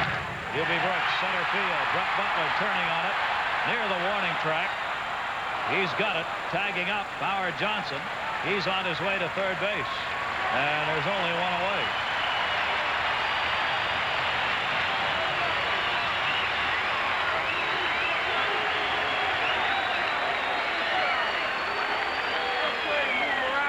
So Cruz with a runner at third, one away, and Kelvin Torvey will come on to pinch hit for Tim Burke. Burke was hitting in this number 7 spot. So Torvey, career minor leaguer, who's been called up by the Mets for 2 or 3 years now, gets a shot at it. Fernandez coming out, going to go probably right to Candelaria to counter the move. Buddy Harrelson has Mark Carrion on the bench. Torvey, a left-handed hitter. But once he was announced, out they went to get Cruz. Martinez now ends up being charged with 3 runs against him. 2 of them are earned. And Cruz is going to leave the ball game. He did not get the job done, giving up a home run, a 3-run shot, and a double.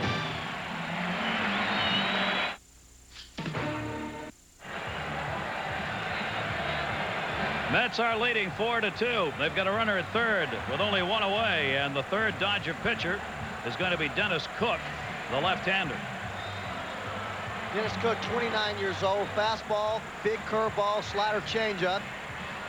I was mentioning before, Gary, the bullpen of the Dodgers and how I felt that they were a little thin. Candelaria was warming up, and with a lead, Dodgers tend to go to Candelaria, but they have Cook out there, and who I think, Mike Hartley, is going to eventually be the closer of this ball club. Outstanding young right-handed pitcher, having a little tough time lately, but with Kevin Gross and Ojeda, Cook, Cruz, Hartley, it's just not the type of bullpen that you can give a lead to early in the ball game. That's a real problem. The staff starters go deep, but you can't count on that for a whole season. They will give the intentional pass to the pinch hitter Mark Carrion, who is a pinch hitting home run extraordinaire. He's got 3 pinch hit home runs this year. He has 8 for the New York Mets, which is a New York Mets club mark for pinch hit home runs, and not going to take the chance here. They have Rick Cerrone waiting on deck.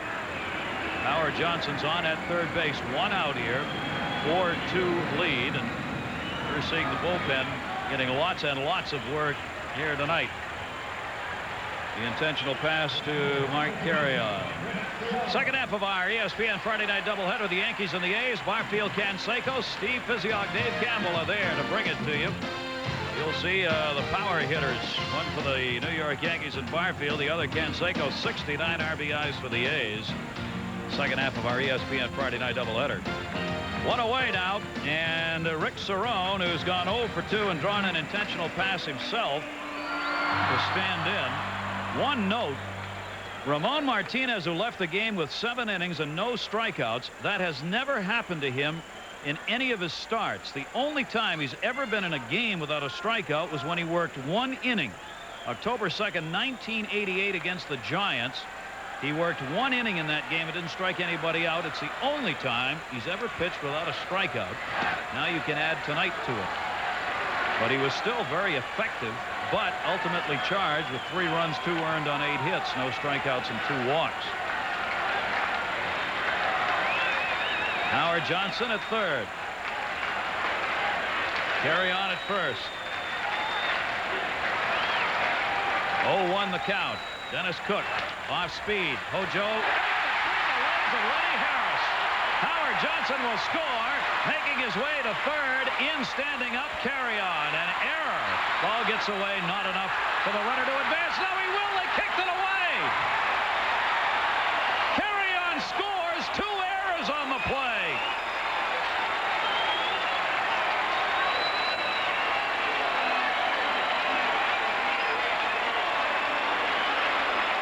An error on Lenny Harris, an error on Juan Samuel, and it's 6-2 Mets. This ball was hit very hard. Lenny coming into the game, the ball hits right there on the lip and stays down. You see the overspin, the ball hit right on that cutout. Lenny Harris anticipated the high hop. Here's Samuel just, again, I guess taking too much for granted. Routine throw from the outfield, lets it get away from him. Misses it, kicks it, don't know where it is. Carry on does, he scores. Now that's ugly. That's ugly. And what had been a 2-1 lead for the Dodgers is now a 4-run deficit. 2 errors on the same play. Harris getting 1, the other to Samuel. Ends up with a runner on at first base. Still just 1 out, and Kevin Elster is batting in the 9 spot, 0 for 1.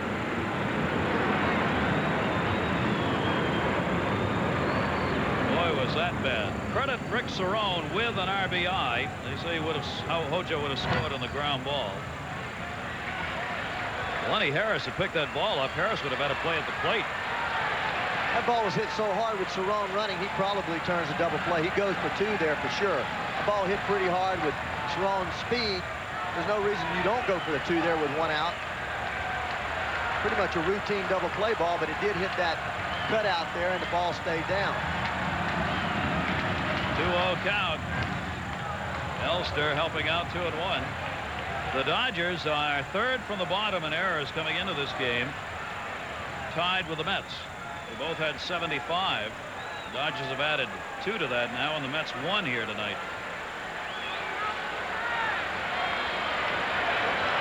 Still have to wait to see what's earned and unearned in this inning. You do not assume the double play, so it remains to be seen how many of these runs will be earned. 2 ball, 1 strike, 1 out. 6-2 Mets. Kevin Elster, left field, got a hold of it. Javier back at the wall, and he's got it. 2 down.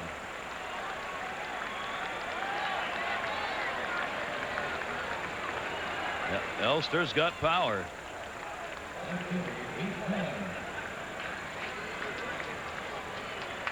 Dennis Cook just hangs a breaking ball right down the middle of the plate, starts it away, and just right down the middle. Elster all over the ball, hits it as far as he can without chalking up 2 more runs.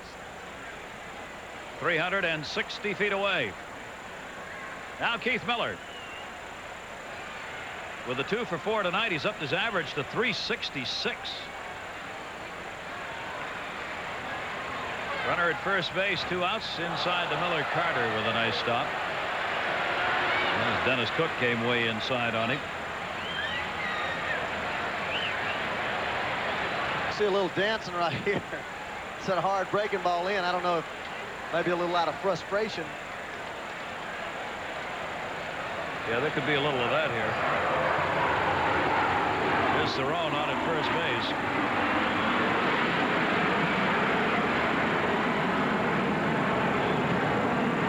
Miller getting the start tonight in left, which moves Kevin McReynolds over to center defensively for the Mets. 1-0 delivery, and that ball misses inside. 2 balls, no strikes. Dodgers acquired Dennis Cook from the Philadelphia Phillies for Darren Fletcher, a catcher, back in '90. Cook with Los Angeles last year went 1-1, both a starter and a reliever with Philadelphia, going 8-3 with the Phillies last year. Outside corner strike, 2-1. Cook, another one of those guys who paid his dues. He started pro ball in the minor leagues at '85 and was with the Giants organization then. Got his first shot at the major leagues in '88 when he appeared in 4 games, and then his shuffle back and forth between the minors and the Giants, Philadelphia, and Los Angeles. 2-1 delivery. Miller rips it over his head. Great catch made by Juan Samuel. Robs him of the base hit. But the Mets have a 5-run 8th inning. A couple of errors, a Kevin McReynolds 3-run homer, and they've got a 6-2 lead. Keith Miller stays in the game, is going to play second base. And Alejandro Pena has come on for Tim Burke, who Burke's got a chance now to pick up a win in his second appearance for the Mets. Well, he does, and just does exactly what he's supposed to do. Come in for a couple of innings, get the opposition out, keep the Mets in the ball game. Let this guy go out there and finish up with John Franco. Darryl Strawberry pops it up to shallow center. Miller, the second baseman, pulls it in, 1 away. So Tim Burke will sit and wait right there. The jacket covering the arm. Chance for the victory. Came on last night in virtually a mop-up role when the Mets were behind for his first appearance, and pitched a couple of innings here in this game, giving up the run in the 7th, but it was an unearned run. Carter scored after he delivered a 1-out double. Gave up just a couple of hits. Walked none and struck out 1. Gary Carter takes the pitch outside for a ball. The Mets sent 8 to the plate in that 8th inning. 5 runs, 4 earned, 3 hits, 2 errors, and 1 left in that inning. Alejandro Pena. Carter fouls it off. Pena, the former Los Angeles Dodger, who once had the best ERA of the season when he was a starting pitcher, now working exclusively out of the bullpen.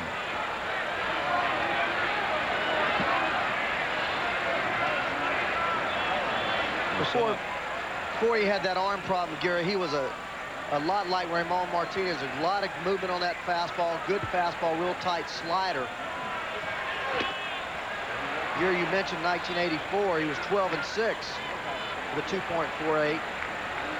Then when he went to become a reliever in '87, he had a great year when he was 6-7 with 12 saves with a 1.91 earned run average. Last year, 3-3 with the Mets with 3.20 in a setup type role.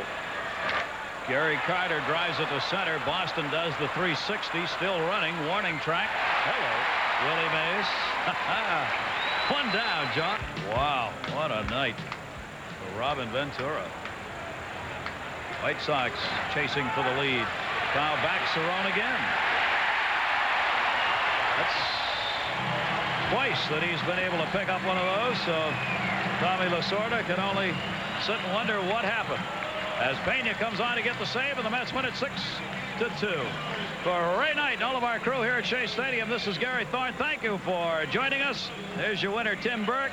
Doubleheader, second game coming up. Let's take you to Oakland now. Steve Physioc and Dave Campbell.